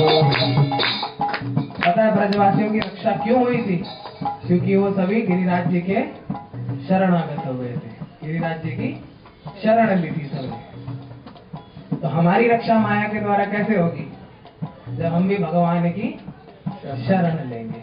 6 दिन भागवत हुई, आज छठा दिन है, कल अंतिम दिन है। किंतु आज एक नई बात और है, पता है सबको? नई बात है कि हमारे साथ में गिरिराज जी भी बैठे हैं। सबने दर्शन किए? गिरिराज जी भी बैठे हैं। तो हमें गिरिराज जी की कृपा कैसे प्राप्त होगी? जब हम गिरिराज जी की शरण ग्रहण करेंगे, गिरिराज जी के शरणागत होंगे, तभी हमें गिरिराज जी की कृपा प्राप्त होगी। तो गिरिराज जी की शरण को प्राप्त करने के लिए सब ताली बजाकर बोलेंगे, ओ गिरिराज धरण हम तेरी शरण, गिरिराज धरण हम तेरी शरण, गिरिराज धरण हम तेरी शरण, गिरिराज धरण हम तेरी शरण, गिरिराज धरण हम तेरी शरण, गिरिराज धरण हम तेरी शरण, गिरिराज धरण हम तेरी शरण, गिरिराज धरण हम तेरी शरण, गिरिराज धरण हम तेरी शरण, गिरिराज धरण हम तेरी शरण, गिरिराज धरण हम तेरी शरण, गिरिराज धरण हम तेरी शरण, गिरिराज धरण हम तेरी शरण, गिरिराज धरण हम तेरी शरण। लगता है सबको गिरिराज जी की शरण नहीं चाहिए। प्रभु जी क्या करते हैं? भगवान सब कुछ तो आपका है, ये दुनिया भी आपकी है, ये शहर भी आपका है, ये घर भी आपका है, पर इस घर में जो तिजोरी है ना, वो तिजोरी मेरी है। उस तिजोरी में जो धन लक्ष्मी है वो मेरी है, बाकी सब आपका है। तो लगता है यहाँ किसी को गिरिराज जी की शरण चाहिए नहीं। किसकी शरण चाहिए? माया देवी की। माया देवी क्या करती है ना, मीठी मीठी लातें मारती है। जो लात खा के ना बड़ा मजा आता है। जैसे फुटबॉल होती है ना, फुटबॉल का जब गोल हो जाता है तो सारे क्या बोलते हैं? गोल गोल गोल गोल गोल। तो मूर्ख व्यक्ति पता है क्या बोलता है? कह रहा अरे भैया बॉल तो पहले से ही गोल थी, इतना चिल्ला रहे हैं, खुश हो रहे हैं, नाक मार मार के, क्यों? कि बॉल हो गई गोल। तो हमारी भी वही हालत है। हम क्या करते हैं? माया देवी की लात खाते हैं और हमें वो लात क्या लगती है? बड़ी मीठी लगती है। पर जब गिरिराज जी साक्षात हमारे समक्ष हैं, उपस्थित हैं, तो हम उनकी शरण लेने को तैयार नहीं है? तो भैया शांति से क्यों बैठे हो? ताली बजा के, ओ गिरिराज धरण हम तेरी शरण, गिरिराज धरण हम तेरी शरण, गिरिराज धरण हम तेरी शरण, गिरिराज धरण हम तेरी शरण, ओ गिरिराज धरण हम तेरी शरण, गिरिराज धरण हम तेरी शरण, गिरिराज धरण हम तेरी शरण, गिरिराज धरण हम तेरी शरण, गिरिराज धरण हम तेरी शरण, गिरिराज धरण हम तेरी शरण, जय गिरिराज जय जय गोवर्धन, जय गिरिराज जय जय गोवर्धन, जय गिरिराज जय जय गोवर्धन, जय गिरिराज जय जय गोवर्धन, जय गोवर्धन, जय जय गोवर्धन, जय गोवर्धन, जय जय गोवर्धन, जय जय गोवर्धन, जय जय गोवर्धन, जय जय गोवर्धन, जय जय गोवर्धन, ओ जय गिरिराज जय जय गोवर्धन, जय गिरिराज जय जय गोवर्धन, जय गिरिराज जय जय गोवर्धन, जय गिरिराज जय जय गोवर्धन, जय गोवर्धन, जय जय गोवर्धन, जय हरि बोल, हरि बोल, हरि बोल, हरि बोल, हरि बोल, हरि बोल। पहले दिन मैंने क्या बताया था? कितने प्रकार का कीर्तन होता है? 3 नहीं 2। माता जी एक स्टेप आगे है। कितने प्रकार का कीर्तन होता है? कौन सा? यंत्र से और मंत्र से। अभी हिलना चाहिए, नहीं मिलना चाहिए। लाल की जय, राधा रानी की जय, निताई गौर प्रेमानंदे, हरि हरि हरि हरि बोल। तो हम वास्तविक परिक्रमा आरंभ करते हैं। ठीक है, परिक्रमा करते हुए प्राय लोग क्या करते हैं, जब गिरिराज जी की परिक्रमा करते हैं दुनिया भर की बातें करते हैं। परिक्रमा करते हैं 4 घंटे 5 घंटे फोन पे लगे रहेंगे, नहीं तो कोई दोस्तों से बातें करते रहेंगे। लेकिन परिक्रमा जो वास्तविक है वो हमारे गुरुवरों ने करी है। कैसे परिक्रमा करते थे हमारे छठ गोस्वामी? गिरिराज जी की तलहटियों में जाके प्रार्थना करते थे, हे राधे ब्रज देवी के चललिते, हे नंद सुनो कुता, श्री गोवर्धन कल्प पादप तले, कालंदी वनये कुता, घोषंताविति सर्वतौ ब्रजपुरे खेदेर महावेवलौ, वंदे रूप सनातनौ रघुयुगौ, श्री जीव गोपाल को। कैसे कह रहे हैं? हे राधे ब्रज देवी के, हे राधे आप कहाँ पे हैं? ब्रज देवी के च ललिते, हे ललिता सखी आप कहाँ पे हैं? हे नंद सुनो कुता, हे नंद महाराज के पुत्र नंद नंदन, हे कृष्ण आप कहाँ पे हो? कहाँ पे हो? क्या गोवर्धन की तलहटियों में हो, या फिर आप यमुना जी के कुंज में हो, या बंसीवट में हो, या कुसुम सरोवर में हो? इस प्रकार से पूरे ब्रज में घूमते हुए विलाप करते हैं कि हे राधे आप कहाँ पे हो? कोथाए गो प्रेम मई राधे राधे, हे मेरी राधे कहाँ पे हैं? हे मेरे कृष्ण कहाँ पे हैं? उस प्रकार से रोते हुए पूरे ब्रज में भ्रमण करते हैं। वो ही वास्तविक ब्रज की परिक्रमा है। नहीं तो कई लोग गिरिराज जी के पास आते हैं, बैंड बाजे के साथ परिक्रमा करते हैं और गिरिराज जी को बहुत बड़ा 56 भोग देते हैं, गिरिराज जी को दूध की धार चढ़ाते हैं और गिरिराज जी से कुछ ना कुछ मांग लेते हैं। हे गिरिराज, मैंने तेरी इतनी बड़ी सेवा करी तो मेरी फैक्ट्री चल जाए, मेरा काम बन जाए। तो वो गिरिराज जी की वास्तविक परिक्रमा नहीं है। हम लोग कैसी परिक्रमा करेंगे? भावपूर्ण परिक्रमा, जैसे हमारे गुरुवरों ने करी है। तो हम लोग परिक्रमा आरंभ करते हैं दान घाटी से, और आप लोग गिरिराज जी से यही मांगो कि आज तो मानसिक परिक्रमा कर रहे हैं और बहुत जल्दी फलीभूत हो हमारा ये जो मन की इच्छा है, और साक्षात गिरिराज जी के पास आके परिक्रमा कर पाए। तो हम लोग दान घाटी से परिक्रमा आरंभ करते हैं, वहां से प्रणाम करते हुए आगे चलते हैं। हमारे गुरुदेव एक एक स्थान की लीला सुनाते थे। दान घाटी पे क्या हुआ है? गिरिराज जी की परिक्रमा सब लोग दान घाटी से आरंभ करते हैं और वहीं दान घाटी पे भगवान की बड़ी ही सुंदर दान की लीला हुई है। जब गोपियां इस पार से उस पार जाती हैं, आज भी गिरिराज जी से इस पार उस पार जाने का एक ही रास्ता है, उसी रास्ते पे ही दान घाटी मंदिर है। तो जब गोपियां इस पार से उस पार जाएंगी, ब्रज के एक पार से दूसरी पार, तो कृष्ण वहां पे खड़े हो जाते हैं दान लेने के लिए कि गोपियों जब तक तुम मुझे कुछ दान नहीं दोगी मैं तुम्हें यहाँ से जाने नहीं दूंगा। तो गोपियां कहती है, भाई तू कौन होता है दान लेने वाला? तू ब्रज का राजा है क्या? कृष्ण कहते हैं, हाँ मैं पूरे ब्रज का राजा हूँ, क्योंकि वृंदा मेरी पत्नी है, और वृंदा जब मेरी पत्नी है तो वृंदा का सारा राज्य किसका हुआ? मेरा हुआ। और सारे पुराण बोलते हैं कि वृंदा का पति कौन है? भगवान विष्णु है, कृष्ण है, तो मैं ही उसका पति हूँ। तो गोपियां कहती है, अगर ऐसी बात है, भी वृंदा देवी को बुलाते हैं। वृंदा ये बता कि कृष्ण तेरे पति है? तो वृंदा बोलती है, नहीं नहीं, कहाँ मैं गोरी और कहाँ ये काला? ये तो काला कोई मेरा पति नहीं है, मेरी तो स्वामी है, वो है श्रीमती राधा रानी। तो आज से मैं अपना जो पूरा वृंदावन है वो मैं किसको देती हूँ? श्रीमती राधा रानी को ही दे देती हूँ। तो राधा जी को सारा का सारा वृंदावन दे दिया, वृंदा देवी ने अपना वन उनको दे दिया। इसलिए जो राधा जी हैं, राधा जी कौन है? वृंदावन की वृंदावनेश्वरी, वो पूरे वृंदावन की रानी है। इसलिए ब्रज में कहीं भी जाओ तो वहां कृष्ण कृष्ण सुनने को नहीं मिलता, क्या सुनने को मिलता है? राधे राधे, क्योंकि राधा जी कौन है? पूरे ब्रज की रानी है। तो वहां पे कृष्ण जो है गोपियों के साथ टैक्स लेते हैं और बाद में फिर आपस में प्रेम का आदान प्रदान करते हैं। आज वही गोपियां जो है कृष्ण को क्या करती है? अहीर की छोरियां छछिया पर छाछ पर नाच नचावे, चुल्लू पर छाछ पर नाच नचावे। वो ब्रज की गोपियां कृष्ण को बोलती है, कृष्ण अगर तू आज हमें नाच के दिखाएगा तो हम तेरे को छाछ देंगी। तो कृष्ण नाचते हैं और हाथ आगे करते हैं, दो अब छाछ दो। तो गोपियां कहती है, ऐसे नहीं, तू आज हमें गोपियों की तरह नाच के दिखा, पुरुष की तरह तो देखो देखा है, आज तू स्त्रियों की तरह नाच। तो गोपियों की तरह घूंघट में पहन के जैसे नाचना होता है वैसे नाचते हैं। गोपियां कहती है, नहीं नहीं, आज हमें देखो ये वाला ठुमका अच्छा नहीं लगा, वैसा ठुमका मार के दिखाओ। तो कृष्ण बहुत नाचते हैं, ठुमके मारते हैं और फिर गोपियों को बोलते हैं, अब तो थोड़ी छाछ दे दो ना। फिर गोपियां उनको थोड़ी सी छाछ देती है हाथ में, कितनी? चुल्लू पर छाछ। और उस छाछ को देख के कृष्ण को इतना आनंद आ जाता है, क्यों? इतना घंटे नचवाया और गोपियों ने फिर क्या दिया है?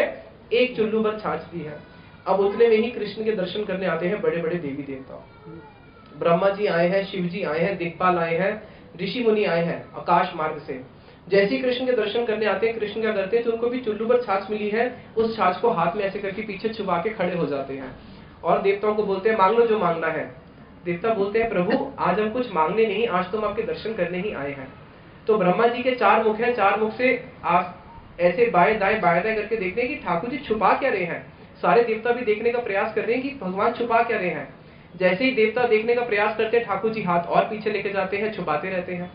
तो सब बोलते हैं, प्रभु आप तो त्रिलोक के मालिक हो, आज ऐसी कौन सी आपके पास अनमोल वस्तु है जो आप छुपा रहे हो। उतने में ही किसी देवताओं की नजर पड़ जाती है, देखते हैं तो चुल्लू पर छाछ है।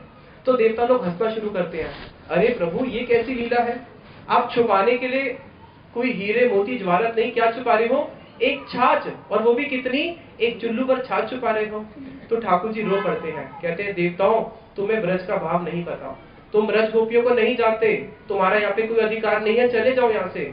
जिस छाछ को तुम एक साधारण छाछ समझ रहे हो, ये तुम्हारे स्वर्ग के अमृत से भी बढ़कर है। इस छाछ के लिए जानते हो गोपियों ने मुझे कितना नचाया है, ये उनका प्रेम है, तुम इसको नहीं समझ सकते। तो वो जो ब्रज का प्रेम है उसको देवी देवता लोग नहीं समझ सकते, वो केवल ब्रज के रसिक ही समझ सकते हैं। फिर दान घाटी से आगे बढ़ते हैं। दान घाटी से आगे बढ़ने के बाद वही गांव आता है आन्योल। कौन सा गांव, आन्योल। उसके आगे दान निवर्तन कुंड है, फिर आता है आन्योल। आन्योल में क्या हुआ है, जो हम गिरिराज जी की लीला सुन रहे थे कि गिरिराज जी क्या बोलते हैं, और लाओ और लाओ, आन्योल आन्योल, जहाँ पे गिरिराज जी ब्रजवासी को बोल रहे हैं कि मेरा पेट नहीं भरा और भोजन लेके आओ, इसलिए उस जगह का नाम हो गया आन्योल। आन्योल से आगे बढ़ते हैं, फिर आता है संकर्षण कुंड, जहाँ पे संकर्षण जी ने क्या किया, जितना भी पानी था उस सारे पानी को संकर्षित कर लिया जो भी इंद्र ने फेंका था, इसलिए उसका नाम हो गया संकर्षण कुंड। संकर्षण कुंड से थोड़ा और आगे बढ़ते हैं, फिर बड़ा ही सुंदर कुंड आता है जिसका नाम है गोविंद कुंड। क्या नाम है, गोविंद कुंड। गंगा जी भगवान के चरणों से निकली है। और गोविंद कुंड क्या है, जब इंद्र क्षमा मांगने के लिए आया तो क्षमा मांगने के लिए उसने क्या किया, भगवान कृष्ण का सर से लेके पूरे चरणों तक अभिषेक किया। तो जो भगवान का पूरा अभिषिक्त जल, जो भगवान के चरणों का ही नहीं, यहाँ तक कि पूरे मस्तक से लेके चरणों का जो जल है उसको बोलते हैं गोविंद कुंड। तो वो गोविंद कुंड में क्या है, गोविंद कुंड की जो महिमा है हरिद्वार में गंगा जल से बहुत ऊंची है, क्योंकि गंगा जल कहाँ से निकला है, विष्णु जी के चरणों से, और ये तो साक्षात कृष्ण के पूरे शरीर का अभिषिक्त जल है। बोलो गोविंद कुंड की जय। इसलिए ब्रज में कहावत है कि अगर ब्रज में रहो तो क्या करना, गोविंद कुंड में नित्य स्नान करना, उसके जल का आचमन लेना। गोविंद कुंड के आसपास बहुत सारे संत हुए हैं जिन्होंने वहीं पे ही रह के ब्रज में वास किया है, गिरिराज जी की प्रार्थना करी है, गिरिराज जी की कृपा को प्राप्त किया है। गोविंद कुंड के ही तट पे एक भजन स्थली है, हमारे संप्रदाय में कोई है, माधवेंद्र पुरीपाद जी। तो माधवेंद्र पुरीपाद जी ने वहीं पे रह के भजन किया है, क्योंकि वो सन्यासी थे, इसलिए गोविंद कुंड के आसपास का जो स्थान है उसका नाम हो गया यति ग्राम। यति किसको बोलते हैं, सन्यासी को बोलते हैं यति संस्कृत में, तो यति ग्राम। वहीं पे माधवेंद्र पुरीपाद जी जब रह के भजन करते थे, एक दिन ये जो आप भगवान का स्वरूप देख रहे हो जिसे भगवान ने गिरिराज जी को धारण किया है, ये भगवान का कौन सा स्वरूप है, ये कृष्ण का वो स्वरूप है जिसमें उन्होंने गिरिराज जी को धारण किया था। बाएं हाथ से ऐसे गिरिराज जी को धारण करके खड़े हैं। ऐसा स्वरूप कहाँ पे देखने को मिलता है, श्रीनाथ जी। सोना नाथ द्वारा, श्रीनाथ जी, नाथ द्वारा। नाथ द्वारा क्या है, ये श्रीनाथ जी हैं। श्रीनाथ जी यानी कि ये वही कृष्ण है। जब कृष्ण ने गोवर्धन जी को धारण किया उस समय जो भगवान कृष्ण के सौंदर्य था, उस समय जो भगवान कृष्ण की एक मधुरिमा प्रकट हुई है, वो ही श्रीनाथ जी है, जिसमें कृष्ण बाएं हाथ को ऊपर करके दायां हाथ अपनी कमर पे लगा के खड़े हैं। तो वहां पे जो श्रीनाथ जी हैं, इनको किसने प्रकट किया था, श्रीनाथ जी के विग्रह प्रकट किए थे ब्रजनाभ ने, जो कृष्ण के परपोते हैं। लेकिन समय काल के अनुसार जब मुसलमानों का शासन आया, वो विग्रह लुप्त हो गए थे। तो वहां पे रहते थे माधवेंद्र पुरीपाद जी। माधवेंद्र पुरीपाद जी के सपने में आते हैं श्रीनाथ जी और बोलते हैं कि अरे मैं यहीं पास में एक टीले में दबा हुआ हूँ, यहाँ पे आओ और टीले से मुझे बाहर निकालो। तो माधवेंद्र पुरीपाद जी के पास जो ब्रजवासी थे, उन ब्रजवासियों को लेके गए और बोले कि मेरे को स्वप्न आया है कि यहीं पे ही पास में कृष्ण जो है एक टीले में है, उसको निकालो वहां से। तो हाथ में फावड़ा आदि लेके गए, मिट्टी निकाली, और मिट्टी निकालने के बाद क्या देखा, श्रीनाथ जी वहां से प्रकट हुए हैं। तो वहीं पे ही श्रीनाथ जी की प्रकट स्थली है। तो वहां पे जो श्रीनाथ जी हैं उनकी सेवा गोवर्धन में होती है, लेकिन श्रीनाथ जी चले गए उदयपुर राजस्थान में। तो आज भी उदयपुर में जो श्रीनाथ जी को शयन दिया जाता है, वो शाम को 5:30 बजे शयन दे दिया जाता है। भारत में कोई भी ऐसा मंदिर नहीं है जहाँ पे 5 साढ़े 5 के बाद दर्शन बंद हो जाए। क्यों? क्योंकि आज भी श्रीनाथ जी क्या करते हैं, उदयपुर में सब भक्तों पे कृपा करते हैं राजस्थान में, लेकिन रात को जैसे ही शयन होता है 5:30 बजे, वहां से 400 किलोमीटर या 500 किलोमीटर दूर है गोवर्धन, वहां से रात को रोज श्रीनाथ जी गोवर्धन में आते हैं और वहीं पे आके अपने भक्तों से सेवा ग्रहण करते हैं। इसलिए जो उनकी शयन आरती है, जो रात को सोने वाली है, वो कहाँ पे होती है? गोवर्धन में होती है। सुबह मंगला भी वहीं पे होती है। फिर मंगला में रात की अपनी सारी लीलाएं पूर्ण करके सुबह मंगला के बाद फिर वापस उदयपुर जाते हैं। तो उदयपुर में फिर ठाकुर जी को वहां पे उठाया जाता है। तो वहां पे जो माधवेंद्र पुरी पाद जी है, उनकी भजन कुटी है। बोलो माधवेंद्र पुरी पाद की जय, यति ग्राम की जय, श्रीनाथ भगवान की जय।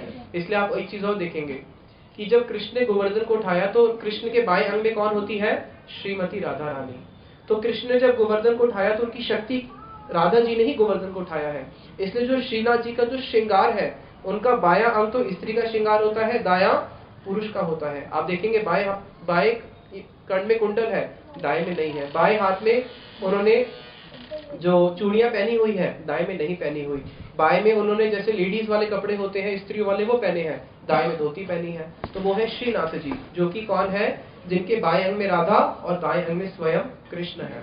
क्योंकि हम लोग कभी भी कृष्ण की अकेली उपासना नहीं करते हैं। उपासना कैसे करते हैं? राधा और कृष्ण की। लेकिन ये श्रीनाथ जी कौन है? एक ही स्वरूप में राधा और कृष्ण के रूप में दर्शन देते हैं। फिर हम आगे बढ़ते हैं गोविंद कुंड से। गोविंद कुंड से आगे बढ़ने के बाद आता है सुरभि कुंड। कौन सा कुंड आता है? सुरभि कुंड। सुरभि कुंड पे क्या हुआ है? जब इंद्र क्षमा मांगने के लिए आए, इंद्र ने अभिषेक किया तो भगवान का नाम दिया गोविंद। भगवान कृष्ण को जो नाम दिया है, इंद्र ने अभिषेक करने के बाद नाम दिया है गोविंद। सुरभि कुंड क्या है? उससे थोड़ा आगे सुरभि गाय खड़ी थी। सुरभि गाय ने देखा मैं भी कृष्ण का अभिषेक करती हूँ, तो सुरभि गाय ने अपने थनों के दूध से जब कृष्ण का अभिषेक किया, तो जहाँ पे वो सारा जल एकत्रित हुआ, जिस स्थान पे अभिषेक किया गया, उस स्थान का नाम हो गया सुरभि कुंड। सुरभि कुंड से थोड़ा और आगे चलते हैं, फिर आता है एरावत कुंड। एरावत कौन है? इंद्र का वाहन है। तो एरावत ने देखा कि जब मेरे मालिक ने गलती करी है, अपराध किया है, अपराध का फल तो मुझे भी कुछ मिलता है। तो आज जब मुझे अवसर मिला है अपने अपराध को क्षय करने का और भगवान कृष्ण की कृपा प्राप्त करने का, तो मैं क्यों पीछे रहूं? मैं भी कृष्ण का अभिषेक करूंगा। तो एरावत हाथी ने जब अपनी सूंड से भगवान कृष्ण का अभिषेक किया, तो वहां पे जो कुंड हो गया, उसका नाम हो गया एरावत कुंड। बोलो एरावत कुंड की जय। थोड़ा और आगे चलते हैं।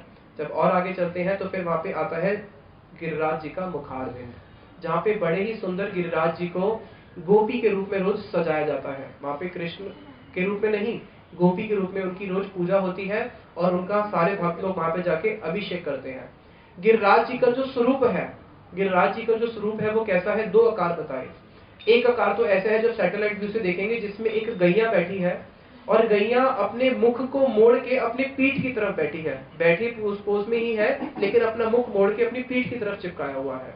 तो दूसरा आकार कैसा है गिरिराज जी का, जिसके अंदर वो कैसे है? दूसरे आकार में गिरिराज जी जो है एक मोर के समान है। तो वहां पे आता है गिरिराज जी का मुखारविंद। बोलो मुखारविंद की जय। अब मुखारविंद से थोड़ा ही बाहर निकलते ही आगे आ जाता है रुद्रकुंड। ये रुद्रकुंड क्या है? जब शिव जी को पता चला कि गिरिराज जी के उत्सव हो रहा है, सारे ब्रजवासी गिरिराज जी के परिक्रमा कर रहे हैं, तो शिव जी पार्वती जी को बोले मैं भी जा रहा हूँ। कहाँ जा रहे हो? अरे मैं जा रहा हूँ आज भगवान श्री कृष्ण के उस गोवर्धन लीला के दर्शन करने के लिए। अब शिव जी जब आए तो पूरा कैसे आए हैं? सर्पों का श्रृंगार करके आए हैं। शिव जी को डर लग रहा है, ब्रजवासी मुझे देखेंगे तो भयभीत हो जाएंगे, दूर में ही बैठ के दर्शन कर लेता हूँ। रुद्रकुंड के पास में बैठे हैं और वहां से जब कृष्ण को दर्शन करना चाह रहे हैं तो दर्शन नहीं हो रहे, क्योंकि इतनी सारी भीड़ है। अब भीड़ में कृष्ण दर्शन हो तो हो कैसे? तो वहां पे शिव जी ने बैठे बैठे बहुत रोना शुरू कर दिया। उनके आंसू से जो सरोवर बन गया, उसका नाम हो गया रुद्र कुंड। बोलो रुद्र कुंड की। वो तो कृष्ण के लिए रोते हैं तो कैसे करते हैं? पूरा सरोवर बना देते हैं। और हमें बोले कृष्ण के लिए रोने के लिए, तो हमारे आंसू से एक बूंद भी निकलती ही नहीं है। तो भक्त कौन होते हैं? जो हमेशा कृष्ण के लिए क्रंदन करते हैं। हमारे गुरु वर्ग शीला गौर गोविंद स्वामी महाराज जी बोलते थे कि मैंने मठ मंदिर नहीं बनाए हैं, मैंने क्राइम सेंटर बनाया है। क्या बनाया है? Crime centre. ये मेरे जितने भी टेम्पल्स हैं वो क्राइम सेंटर है। आज शीला गौर गोविंद महाराज जी का भी तिथि है। वो बोलते थे कि ये क्राइम सेंटर है, जो यहाँ पे आके रोना सीखेगा उसी को ही कृष्ण मिलेंगे। माता के स्तन में जो दूध होता है वो सारा अपने पुत्र के लिए ही होता है, लेकिन जब तक पुत्र रोता नहीं है उसको दूध पान कराती नहीं है, रोना पड़ता है। उसी प्रकार से कृष्ण की कृपा किनको मिलती है? जो कृष्ण के लिए रोते हैं। अगर हम लोगों ने भक्ति में आने के बाद रोना नहीं सीखा तो अभी हमने भक्ति में पहला कदम भी रखना सीखा ही नहीं है। तो हमें क्या सीखना है? कृष्ण के लिए रोना सीखना है। कृष्ण के रोने में बहुत आनंद आता है। क्या कभी कोई भगवान से प्रार्थना करता है कि मैं रोऊं? कभी कोई प्रार्थना नहीं करता। लेकिन जितने भी भक्त हुए उन्होंने भगवान से क्या प्रार्थना करी है कि प्रभु हमें रोना सिखा दो, हम आपके लिए रोना सीख जाएं, क्योंकि भगवान के रोने में बहुत आनंद है। नयनम गलत अश्रुधार्या वदनम गदगद हृदय गिरा, कि हे प्रभु कब ऐसा होगा कि मैं आपका नाम लेके क्रंदन करूंगा, क्रंदन करते हुए मेरा जो कंठ है वो रुद्ध हो जाएगा, मेरे पुलक अश्रु शरीर के सब खड़े हो जाएंगे, मेरा शरीर कांपने लगेगा, मेरी आवाज बंद हो जाएगी और मैं गदगद वाणी से कृष्ण कृष्ण भी नहीं बोल पाऊंगा। तो रोने में एक बहुत आनंद है। तो शिव जी ने जहाँ पे क्रंदन किया उस सरोवर का नाम क्या हो गया? रुद्र कुंड। रुद्र कुंड से आगे बढ़ते हैं। रुद्र कुंड से आगे बढ़ते हुए हमारी बड़ी परिक्रमा पूर्ण होती है, फिर छोटी परिक्रमा शुरू होती है। गिरिराज जी की परिक्रमा एक ही है, लेकिन उसको दो भागों में बांट दिया जाता है, 12 किलोमीटर 9 किलोमीटर। अब जैसे ही छोटी परिक्रमा शुरू होती है तो सबसे पहले आते हैं मानसी गंगा। क्या आती है? मानसी गंगा। तो मानसी गंगा क्या है कि जब सब ब्रजवासी जाएंगे गंगा जी स्नान करने के लिए, अरे हमारी भी इच्छा है गंगा में एक बार तो स्नान करके आए, चल कन्हैया हमें लेके चल, हम चलेंगे गंगा स्नान करने। सारे ब्रजवासियों ने अपने बोरिया बिस्तरा बांधा, बैलगाड़ी में बैठे और चल पड़े कि आज हम जाएंगे हरिद्वार गंगा जी स्नान करने। अभी रात हुई थी, रात को पहुंचे थे गोवर्धन की तलहटियों पे, रात को सब गोवर्धन जी की तलहटी में सो गए। अब सुबह निकलेंगे हरिद्वार गंगा जी। तो रात को भगवान ने गंगा देवी को आवाहन किया। गंगा देवी का वाहन क्या है? IQ test. गंगा देवी का वाहन क्या है? मगरमच्छ है। तो गंगा देवी वहां पे आ जाती हैं। जब गंगा देवी आती है तो ठाकुर जी बोले, अरे ये ब्रजवासी गंगा स्नान करने चाहते हैं, तो क्या ये ब्रज के बाहर जाएंगे गंगा स्नान करने, या गंगा देवी तुम यहाँ पे आओगी? गंगा देवी बोली, नहीं, मेरा परम सौभाग्य, मैं ही यहाँ पे आऊंगी। तो बोले ठीक है, जल्दी से जल्दी सुबह होने से पहले ही तुम गंगा देवी यहाँ पे प्रकट हो जाओ। तो कृष्ण ने अपने मन से गंगा देवी का आवाहन किया, इसलिए उसका नाम हो गया मानसी गंगा। और गंगा देवी वहीं पे छल छल करते हुए आती है और उस पूरे कुंड को भर देती है। उसका जगह का नाम हो गया मानसी गंगा। बोलो मानसी गंगा की जय। मानसी गंगा जी जो है गिरिराज जी की तलहटियों से ही निकली है। अब प्रश्न होता है कि जो मानसी गंगा है, कोई मानसी गंगा में स्नान करे या फिर कोई हरिद्वार में गंगा में जाके स्नान करे, दोनों में समान फल मिलेगा या नहीं मिलेगा? बताओ, हाँ या ना कुछ तो बोलो। मौन हो जाते हो सब लोग, मैं भी हो जाऊंगा फिर। बताओ, समान फल मिलेगा या नहीं मिलेगा? संदेह है किसी को? समान फल नहीं मिलेगा। यहाँ की गंगा में स्नान करने का फल उससे कोटि गुना अधिक मिलेगा, क्योंकि ये कौन सी गंगा है? ये ब्रज की गंगा है, और वो हरिद्वार की गंगा है, ये ब्रज की गंगा है। ये है मूल गंगा, और वहां पे उसकी सब्सिडरी है। जैसे 4 धाम होते हैं, जो 4 धाम है, जो मूल 4 धाम है वो कहाँ पे है? मूल 4 धाम तो ब्रज में ही है। उनकी जो एक एक एक्सपेंशन है वो ब्रज के बाहर है। तो जितने भी मूल है, मूल अयोध्या कहाँ पे है? मूल अयोध्या भी ब्रज में है। जितने भी धाम है वो मूल तो एक रूप में ब्रज में ही है, दूसरे रूप में वो बाहर है। इसलिए कहते हैं कीरत सुधा के पग पग में प्रयाग जहाँ, केशव के कुंज कोटि कोटि काशी है। गोपिन के द्वार बसत हरिद्वार जहाँ, बद्रीनाथ फिरत जहाँ दास दासी है। रमुना में रमेश्वर, यमुना में जगन्नाथ, स्वर्ग अपवर्ग लेके हम करेंगे क्या, जानते नहीं हम तो वृंदावन वासी हैं। अरे हम क्या करेंगे स्वर्ग अपवर्ग लेके? यहाँ पे ब्रज में कैसा है? पग पग में प्रयाग जहाँ। प्रयाग कौन है? प्रयाग को राज बोलते हैं, प्रयाग राज। भारत में जितने भी तीर्थ है, सारे तीर्थों का राजा कौन है? प्रयाग। सारे तीर्थ उसको जाके टैक्स देते हैं। नारद जी गए, अरे प्रयागराज जी, तुम्हें सारे तीर्थ टैक्स देने आते हैं? हाँ हाँ, मैं राजा हूँ, सारे तीर्थ मुझे टैक्स देने आते हैं, सब मेरे से डरते हैं। अच्छा, क्या वृंदावन भी तुम्हें टैक्स देने आता है क्या? प्रयागराज जी अपना सर खुजलने लगे, अरे ये तो नारद जी आपने सही बोला, वृंदावन तो मुझे कभी टैक्स देने आया ही नहीं है, तो तुम कैसे राजा हो? राजा तो वो होता है जिसको सब टैक्स देने आए, तो वृंदावन तो तुम्हें कभी टैक्स देने आया नहीं। जाओ कृष्ण से एक बारी जाके बात करो, तुम्हें कैसा राजा बनाया है। प्रयागराज जी जाते हैं ठाकुर जी के पास, अरे कृष्ण आपने मुझे कैसा राजा बनाया है? भारत के सारे तीर्थ मुझे टैक्स देने आते हैं, लेकिन आपका वृंदावन तो कभी भी टैक्स देने नहीं आया। ठाकुर जी बोले, भाई देखो तीर्थों का राजा बनाया, अपने घर का राजा नहीं बनाया। वृंदावन क्या है? वृंदावन तो मेरा अपना घर है, उनका अपना निज धाम है। तो बताया जहाँ पे पग पग में प्रयाग है, केशव के कुंज कोटि कोटि काशी है। वृंदावन में बहुत सारे कुंज है, निधु वन है, सेवा कुंज है। किसी भी कुंज में अगर चले जाओ तो बताया वो कुंज में कोटि कोटि काशी है, एक नहीं करोड़ों करोड़ों काशियां हैं। हरित बद्री केदार फिरत दास और दासी है। बद्रीनाथ और केदारनाथ तो वहां पे दास दासी की तरह फिरते हैं। गोपियों के द्वार द्वार पे तो हरिद्वार है, उनको कहां पे जाना। तो बताया जो मानसी गंगा है, मानसी गंगा मूल गंगा से बहुत गुना श्रेष्ठ है। तो वहां पे मानसी गंगा में सब ब्रजवासियों ने स्नान किया और उनकी मन की अभिलाषा पूर्ण हुई कि हमने मानसी गंगा में स्नान कर लिया। बोलो मानसी गंगा की। मानसी गंगा के ही तट पे है चक्लेश्वर महादेव, वो शिव जी का स्वरूप जिन्होंने चक्र घुमा के एक सेवा करी और किसी भी जल को गिरिराज जी के ऊपर नहीं गिरने दिया। चक्लेश्वर महादेव की। और वहीं पास में है हरिदेव महाराज जी। हरिदेव जी कौन है? ब्रज में भगवान कृष्ण के परपोते ने 16 विग्रह स्थापित करे थे। उनमें से गोविंद गोपीनाथ मदन मोहन आप लोगों ने सुना ही होगा, और एक है हरिदेव जी जो पूरे गोवर्धन के अधिष्ठात्री देवता है। अगर कोई गोवर्धन जाके पूरी परिक्रमा करता है लेकिन हरिदेव जी के दर्शन नहीं करता तो उसको पूरी परिक्रमा का फल नहीं मिलता, वो वहां के मूल देवता है। ये हरिदेव जी वही श्रीनाथ जी के रूप की तरह ही एक रूप में जिसमें उन्होंने गिरिराज जी को धारण किया हुआ है, कि हरिदेव जी वही स्वरूप है जिसमें उन्होंने कृष्ण ने गोवर्धन को उठाया था। बोलो हरिदेव महाराज की। अब आगे बढ़ते हैं। अब जब आगे बढ़ते हैं तो बड़ा ही सुंदर एक स्थान आता है जिसका नाम है उद्धव कुंड। क्या नाम है? उद्धव कुंड।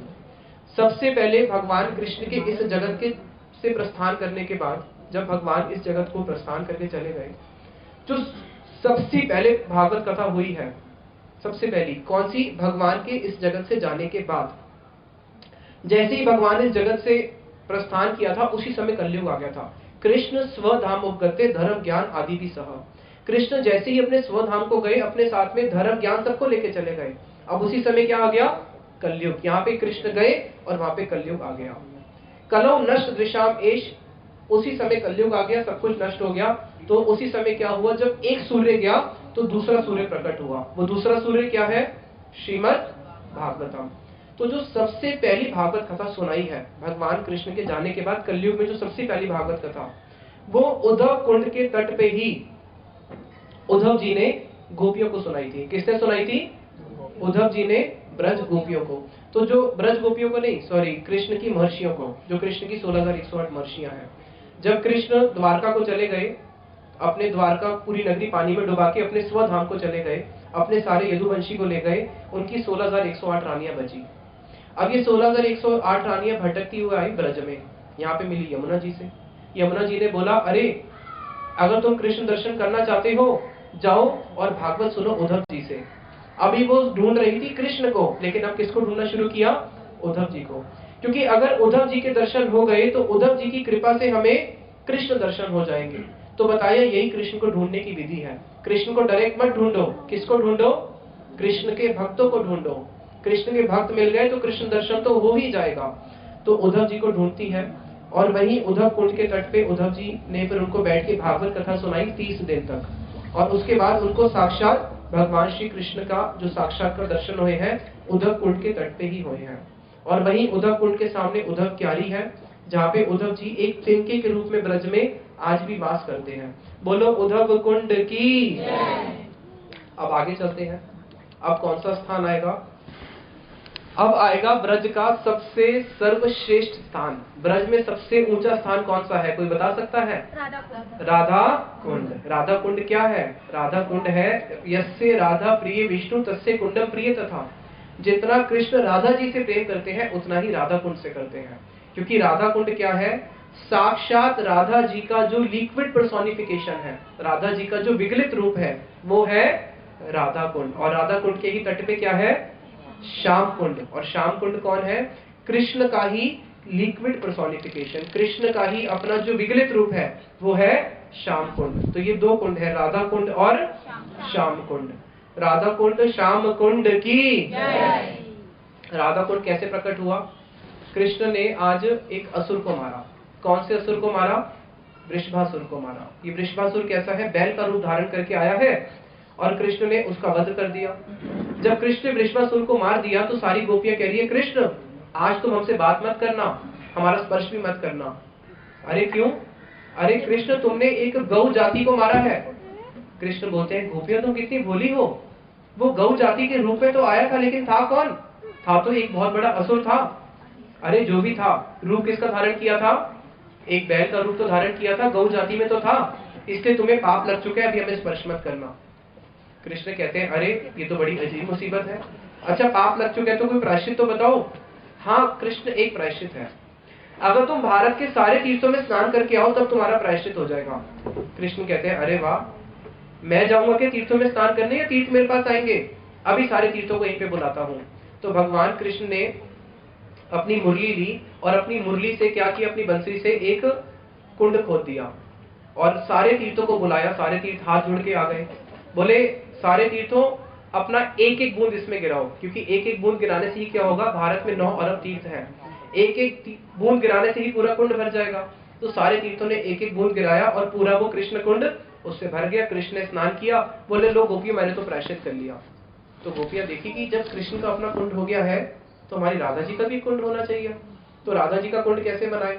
तो राधा जी की जो सब सखियां थी उन्होंने अपने हाथ से कंगन निकाले और कंगन से उन्होंने कुंड खोदना शुरू किया, इसलिए उसको कंगन कुंड भी बोलते हैं। अब कुंड तो पूरा खोद लिया, लेकिन जल लाए तो जल कहां से? अब गोपियां बोली हम भी कुछ कम नहीं है, हम भी जल लेके आती है मानसी गंगा से भर के। तो गोपियां मानसी गंगा जा रही है, जल भर के लेके आ रही है। अब जितना मर्जी मटके में जल भर के लाए तो कुंड तो भरने वाला नहीं है। तो उतने में जितने भी तीर्थ थे वो राधा जी के सामने आके चरणों में लेट गए और राधा जी से प्रार्थना करी। क्या प्रार्थना करी?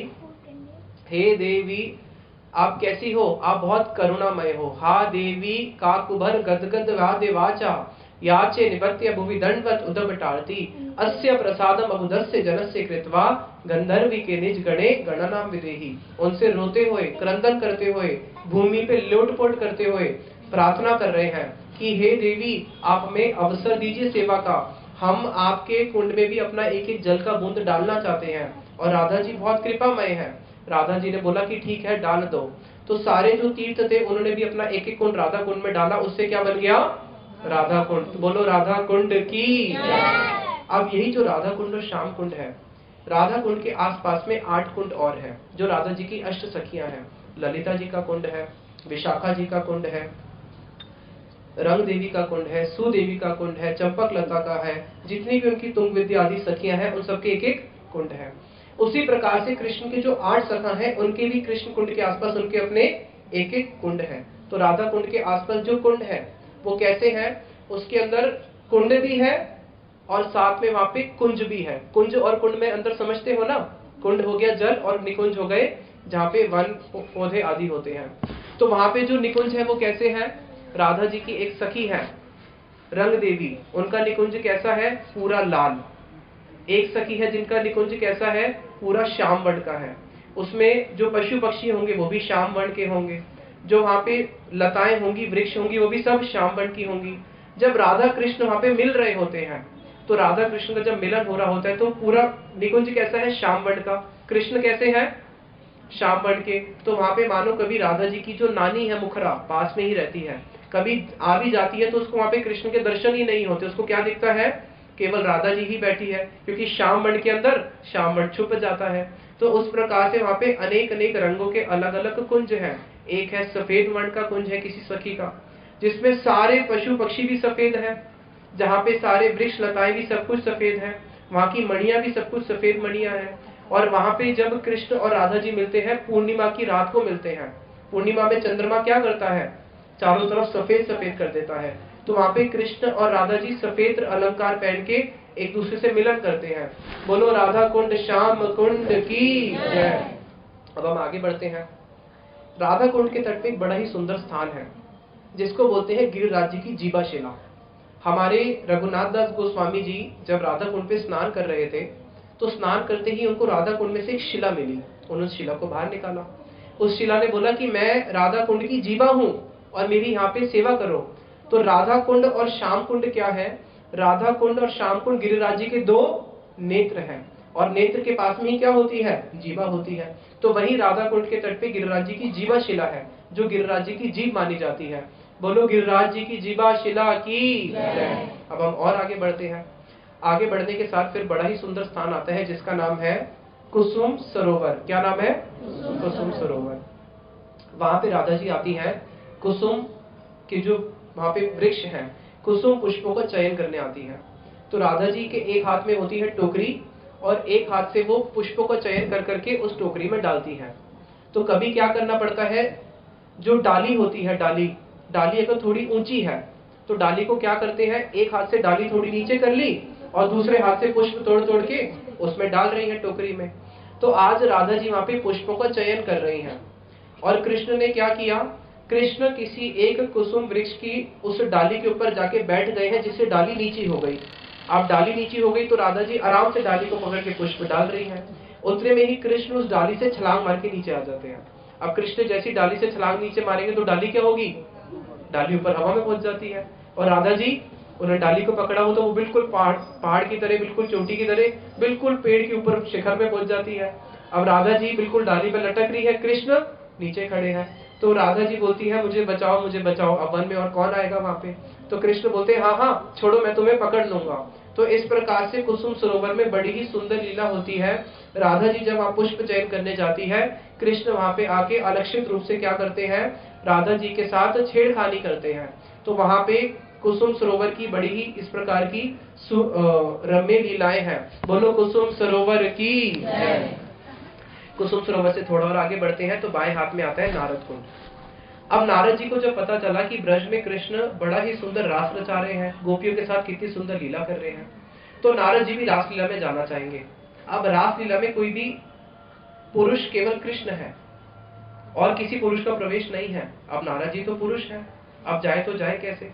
तो नारद जी वहां पे आके प्रार्थना करते हैं पौर्णमासी देवी से, जो कि ब्रज में योग माया देवी के नाम से जानी जाती है, कि हे पौर्णमासी देवी, मैं भी कृष्ण की रासलीला में जाना चाहता हूँ, लेकिन नारद जी वहां पे तो केवल गोपियों का प्रवेश है और मूल स्वरूप में अगर देखा जाए हम जितनी भी जीव आत्माएं हैं, हम में से कोई भी पुरुष नहीं है। सारी जीव आत्माएं कौन है, सारी जीव आत्माएं ही स्त्री है। पुरुष कौन है, एकमात्र कृष्ण ही पुरुष है।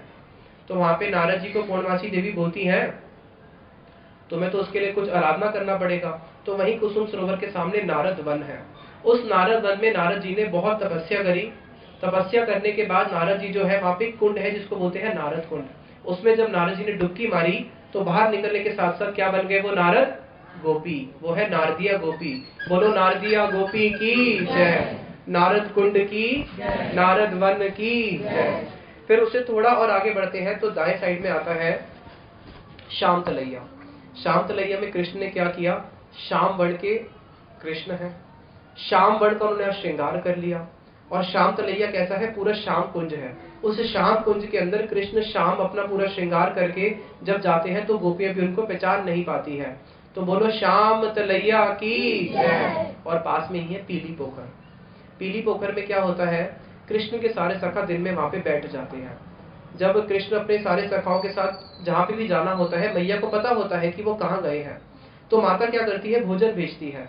तो कृष्ण अपने सारे सखाओं के साथ पीली पोखर के तट पे बैठते हैं और वहां पे बड़ी सुंदर लीलाएं करते हैं। कोई सखा क्या करता है, मोर की तरह नृत्य करना शुरू करता है। तो कोई सखा क्या करता है, आसमान में जो पक्षी उड़ रहे होते हैं उन पक्षियों की परछाई नीचे बढ़ती है तो उन परछाई को पकड़ने की चेष्टा करता है। कोई पक्षी क्या करता है, बच्चा कोई सखा पक्षी की तरह ही उड़ना शुरू करता है, चेष्टा करता है मैं पक्षी की तरह उड़ूंगा। तो कोई सखा क्या करता है, दूर भाग जाता है और एक सखा को बोलता है तू मुझे स्पर्श करके दिखा। कोई सखा भाग के क्या करते हैं, कृष्ण को स्पर्श कर लेते हैं।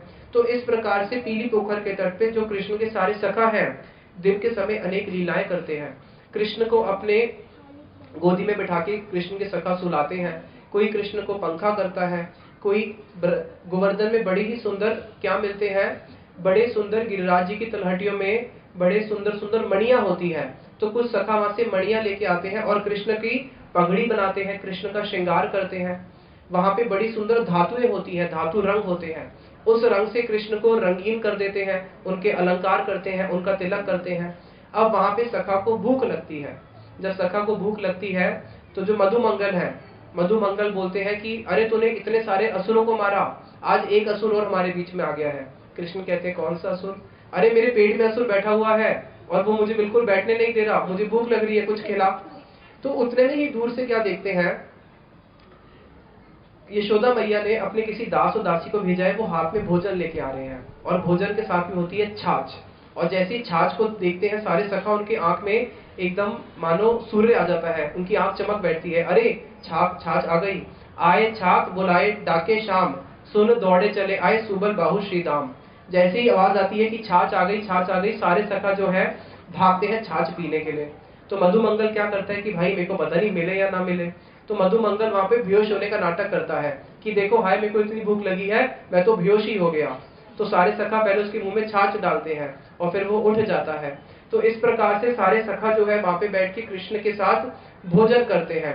बोलो ग्वाल पोखरा की जय। उस प्रकार से पीली ग्वाल पोखरा की जय, स्थान का नाम है ग्वाल पोखरा। फिर जब हम थोड़ा और आगे चलते हैं, थोड़ा और आगे जाने के बाद हमारा आ जाता है गिरधारी गौड़िया मठ, जो हमारे गुरुदेव ने बड़ा ही सुंदर वहां पे मठ बनाया है। और गिरधारी गौड़िया मठ के पीछे ही मानसी गंगा है और वहीं पे ही हमारी परिक्रमा का विश्राम हो जाता है। बोलो गोवर्धन महाराज की जय, गिरिराज परिक्रमा की जय। अब जब सब ब्रजवासियों ने गिरिराज जी की परिक्रमा कर ली, गिरिराज जी बड़े आनंदित में हैं।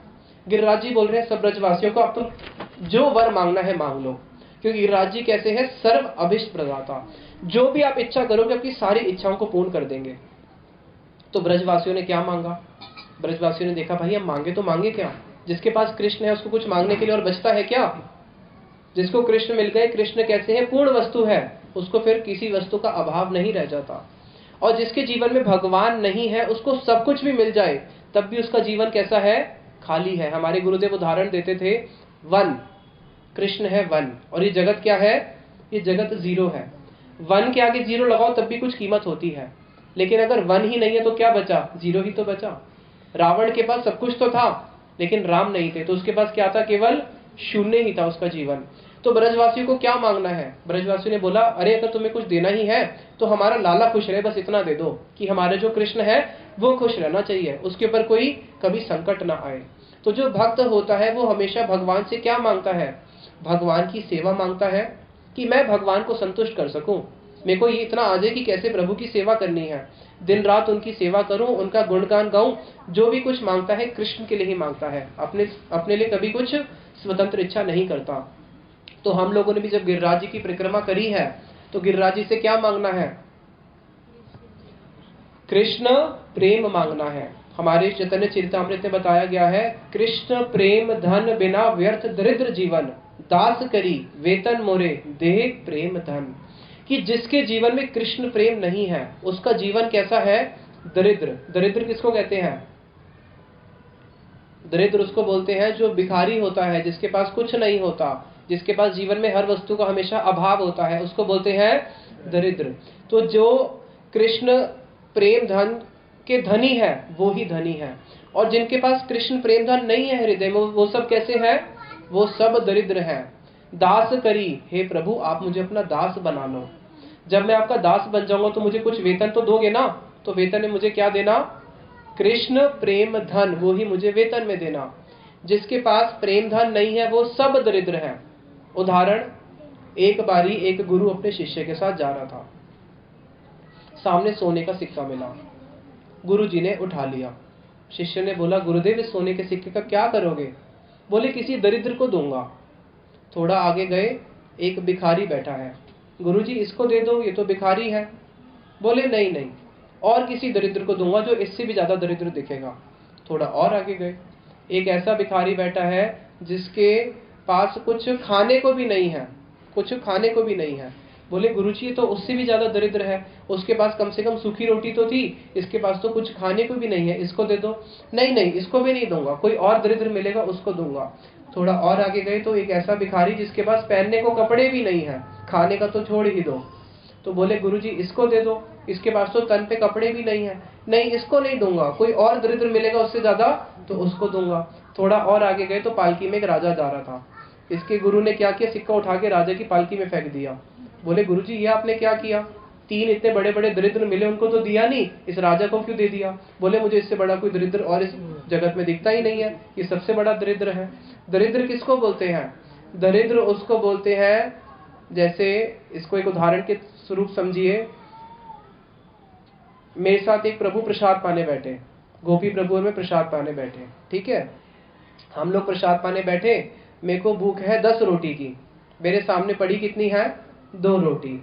इनको भूख है 1 रोटी की, इनके सामने कितनी पड़ी है, 2 रोटी। 2 रोटी इनके सामने पड़ी, 2 मेरे सामने पड़ी, इनको भूख कितनी है, 1 रोटी की, या मान लो ज्यादा 3 रोटी की। मुझे कितनी है? 10 रोटी की। तो मुझे 10 रोटी की भूख है, मेरे सामने 2 रोटी पड़ी। इनको भूख है 1 रोटी की, इनके सामने 2 रोटी पड़ी। तो ये तो संतुष्ट व्यक्ति, और मैं कैसा? मैं वहां पे दरिद्र। मेरे सामने 5 रोटी पड़ी और उनके सामने पड़ी 2 रोटी, तब भी कौन दरिद्र माना जाएगा? मैं, क्योंकि मेरी भूख कितनी है? 10 की। मेरे सामने 5 पड़ी है, उनके सामने 2 पड़ी है। मेरे सामने अगर 9 रोटी पड़ी हो तब भी मैं दरिद्र, मेरे पास अभाव, उसके पास अभाव नहीं। क्यों? क्योंकि उसको तो 1 ही रोटी का भूख है, उसके पास 2 रोटी है। तो इस जगत में जो जितना अमीर व्यक्ति होता है उसका उतना ज्यादा भूख होता है या नहीं होता? गरीब व्यक्ति को 50,000 का लॉटरी लग जाए वो खुश हो जाएगा, और कोई अरबपति करोड़पति हो उसको 50,000 से कुछ फर्क पड़ेगा? उसको कुछ फर्क ही नहीं पड़ेगा।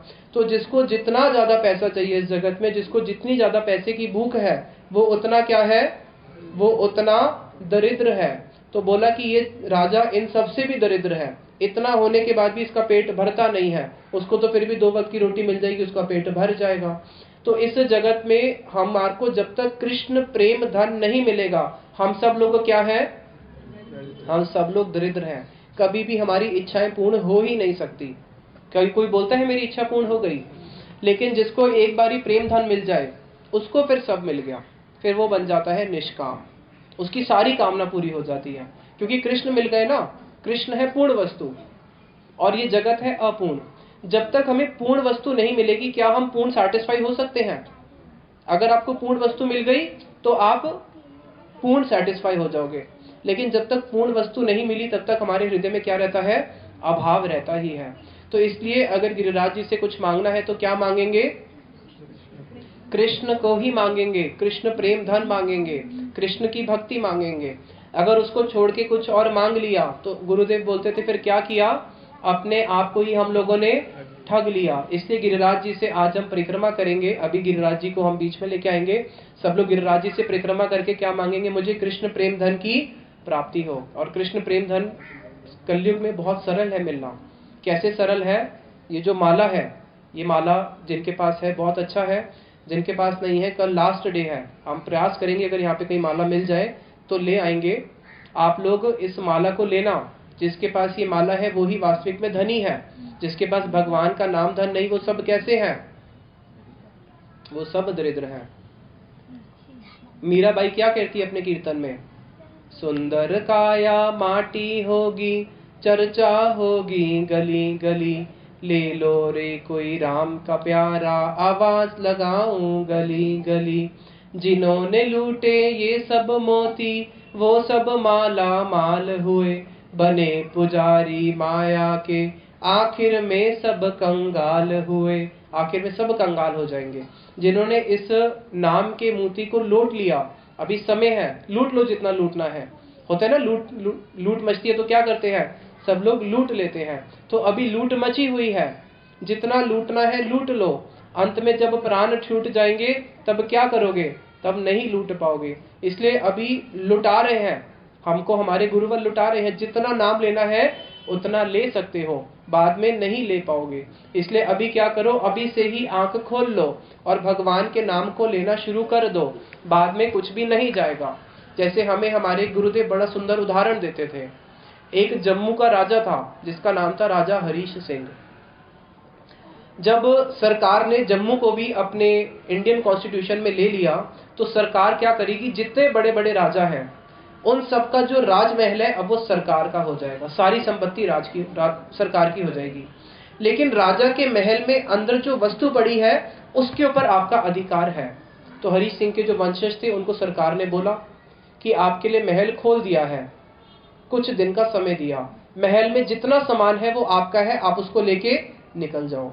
लेकिन जब एक बारी आपका समय पूरा हो जाएगा और वहां पे ताला लग जाएगा सरकार का, उसके बाद आप महल में से एक सुई भी बाहर नहीं निकाल सकते। उनके वंशज जो थे, पुत्र आदि, महल में गए। अब राजा को तो इतना बड़ा महल है, कितना सारी वस्तु, क्या क्या लेंगे? जो बहुत कीमती वस्तु थी उसको ले लिया। एक ट्रंक था, उस ट्रंक को खोला। ट्रंक को खोल के क्या देखते हैं? वहां पे एक पत्थर पड़ा हुआ है। पत्थर तो किसी काम का नहीं है, ट्रंक को क्या लेना, इतना बड़ा ट्रंक है, छोड़ दिया। जो जो अनमोल वस्तु थी वो ले ली और उसके बाद सरकार को बोला अब आप ताला मार दो, हमें कुछ नहीं लेना। अब सारी वस्तु किसकी हो गई?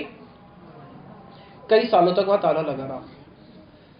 उसके बाद जब कई सालों बाद सरकार ने ताला खोला, अब सरकार क्या कर रही है, जो अंदर वस्तु है हर वस्तु को बाहर निकाल के उसका वैल्यूएशन करेगी, कितना उसका कीमत बनता है, और उसको फिर बेच देगी। एक एक चीज को निकाल के जब वैल्यू करना शुरू करा, वही ट्रंक जो इनके वंशज ने खोला था उसमें जो पत्थर था, उस पत्थर को निकाला, उसकी वैल्यू करी। उसकी जब वैल्यू करी तो उसकी वैल्यू कितनी निकली, 500 करोड़ रुपए। अब जब बच्चों को पता चला कि वो जो पत्थर था उसका कीमत कितना है, 500 करोड़, इन बच्चों ने पहले उस पत्थर को क्या किया था, खोला था ट्रंक, पत्थर को देखा था, स्पर्श किया था या नहीं किया था, लेकिन छोड़ दिया था। और आज जब पता चला उसका कीमत 500 करोड़ है तो सरकार देगी? सरकार ने बोला अब तो मिलेगा नहीं। हाई कोर्ट में केस चला गया, सुप्रीम कोर्ट तक चला गया। बोले भाई तुम्हें तो बोला ही था जो लेना है ले लो। अब जब सरकार का ताला लग गया अब तो तुम्हें कुछ उसमें से मिलने वाला नहीं है। तब उनको उसका पत्थर का कीमत ही नहीं पता था। उसी प्रकार से हम लोगों के लिए हरि नाम क्या है, एक साधारण नाम ही तो है। क्या हरे कृष्ण साधारण नाम है। KRSHN क्या फर्क पड़ता है, कितनी बारी जीवन में KRSHN कितने शब्द इस्तेमाल होते हैं, उसमें भी K आता है, उसमें भी र आता है, उसमें भी श आता है। लेकिन नहीं, ये जो कृष्ण नाम है ये कैसा है, ये कृष्ण नाम इस जगत का नहीं है, ये उस जगत का है। जैसे वो पत्थर जो था, उस पत्थर का बाद में क्या डिसीजन निकला, वैसा पत्थर पूरे भारत में है ही नहीं। उसको ना सरकार बेच सकती है ना वो बेच सकते हैं। उसको सरकार के प्राइसलेस ज्वेल के रूप में मॉन्यूमेंट में स्टोर करके रख दिया, उसको कोई बेच ही नहीं सकता। उसी प्रकार से जो नाम है, ये नाम कैसा है, इस नाम का कोई कीमत नहीं है, ये नाम उस जगत का है। अभी हम लोग समझते नहीं हैं। अगर किसी को समझ में आ जाए तो वो बिना नाम के कभी अपना समय व्यतीत ही ना करे। इसलिए गिरिराज जी से यही मांगना है कि हम भगवान का नाम करते हुए हमें क्या मिले, कृष्ण प्रेम, धन की प्राप्ति हो। कल हम लोग भगवान श्री कृष्ण की जो आगे की लीलाएं हैं, जो भगवान की रास लीला है, उसके बाद भगवान मथुरा जाते हैं। मथुरा में जाने के बाद भगवान ने कैसे कंस का वध किया, फिर भगवान द्वारका जाते हैं। तो जो द्वारका तक की जो लीलाएं हैं, फिर कृष्ण रुक्मिणी विवाह होता है। कल हम लोग उसको करके भागवत को विश्राम देंगे। कल आप लोग प्रयास करना थोड़ा जल्दी आने का। और कल भागवत का अंतिम दिन है, और अंतिम दिन बहुत सारी रुकावटें भी आती हैं। माया देवी देखती है 6 दिन तो कथा सुन ली, अब 7वें दिन तो उसका टांग खींच ली थी, उसको नहीं जाने दूंगी। तो कई रुकावटें भी आती हैं, इसलिए डरना नहीं। कल आप लोग आएंगे। कल हम लोग रुक्मिणी कृष्ण विवाह करके भागवत को यहाँ पे पूरा विश्राम देंगे। और भागवत में बोला गया है कि भागवत को श्रवण करना है तो कैसे करो। भागवत में कहीं पे भी नहीं लिखा 7 दिन श्रवण करो। भागवत में तो जगह जगह पे लिखा है नित्यम भागवत शृणु, नित्यम भागवत को सुनो। अब हम नित्य भागवत को कैसे सुन सकते हैं, तो उसके लिए बड़ा सुंदर हम लोगों ने एक व्यवस्था बनाई है।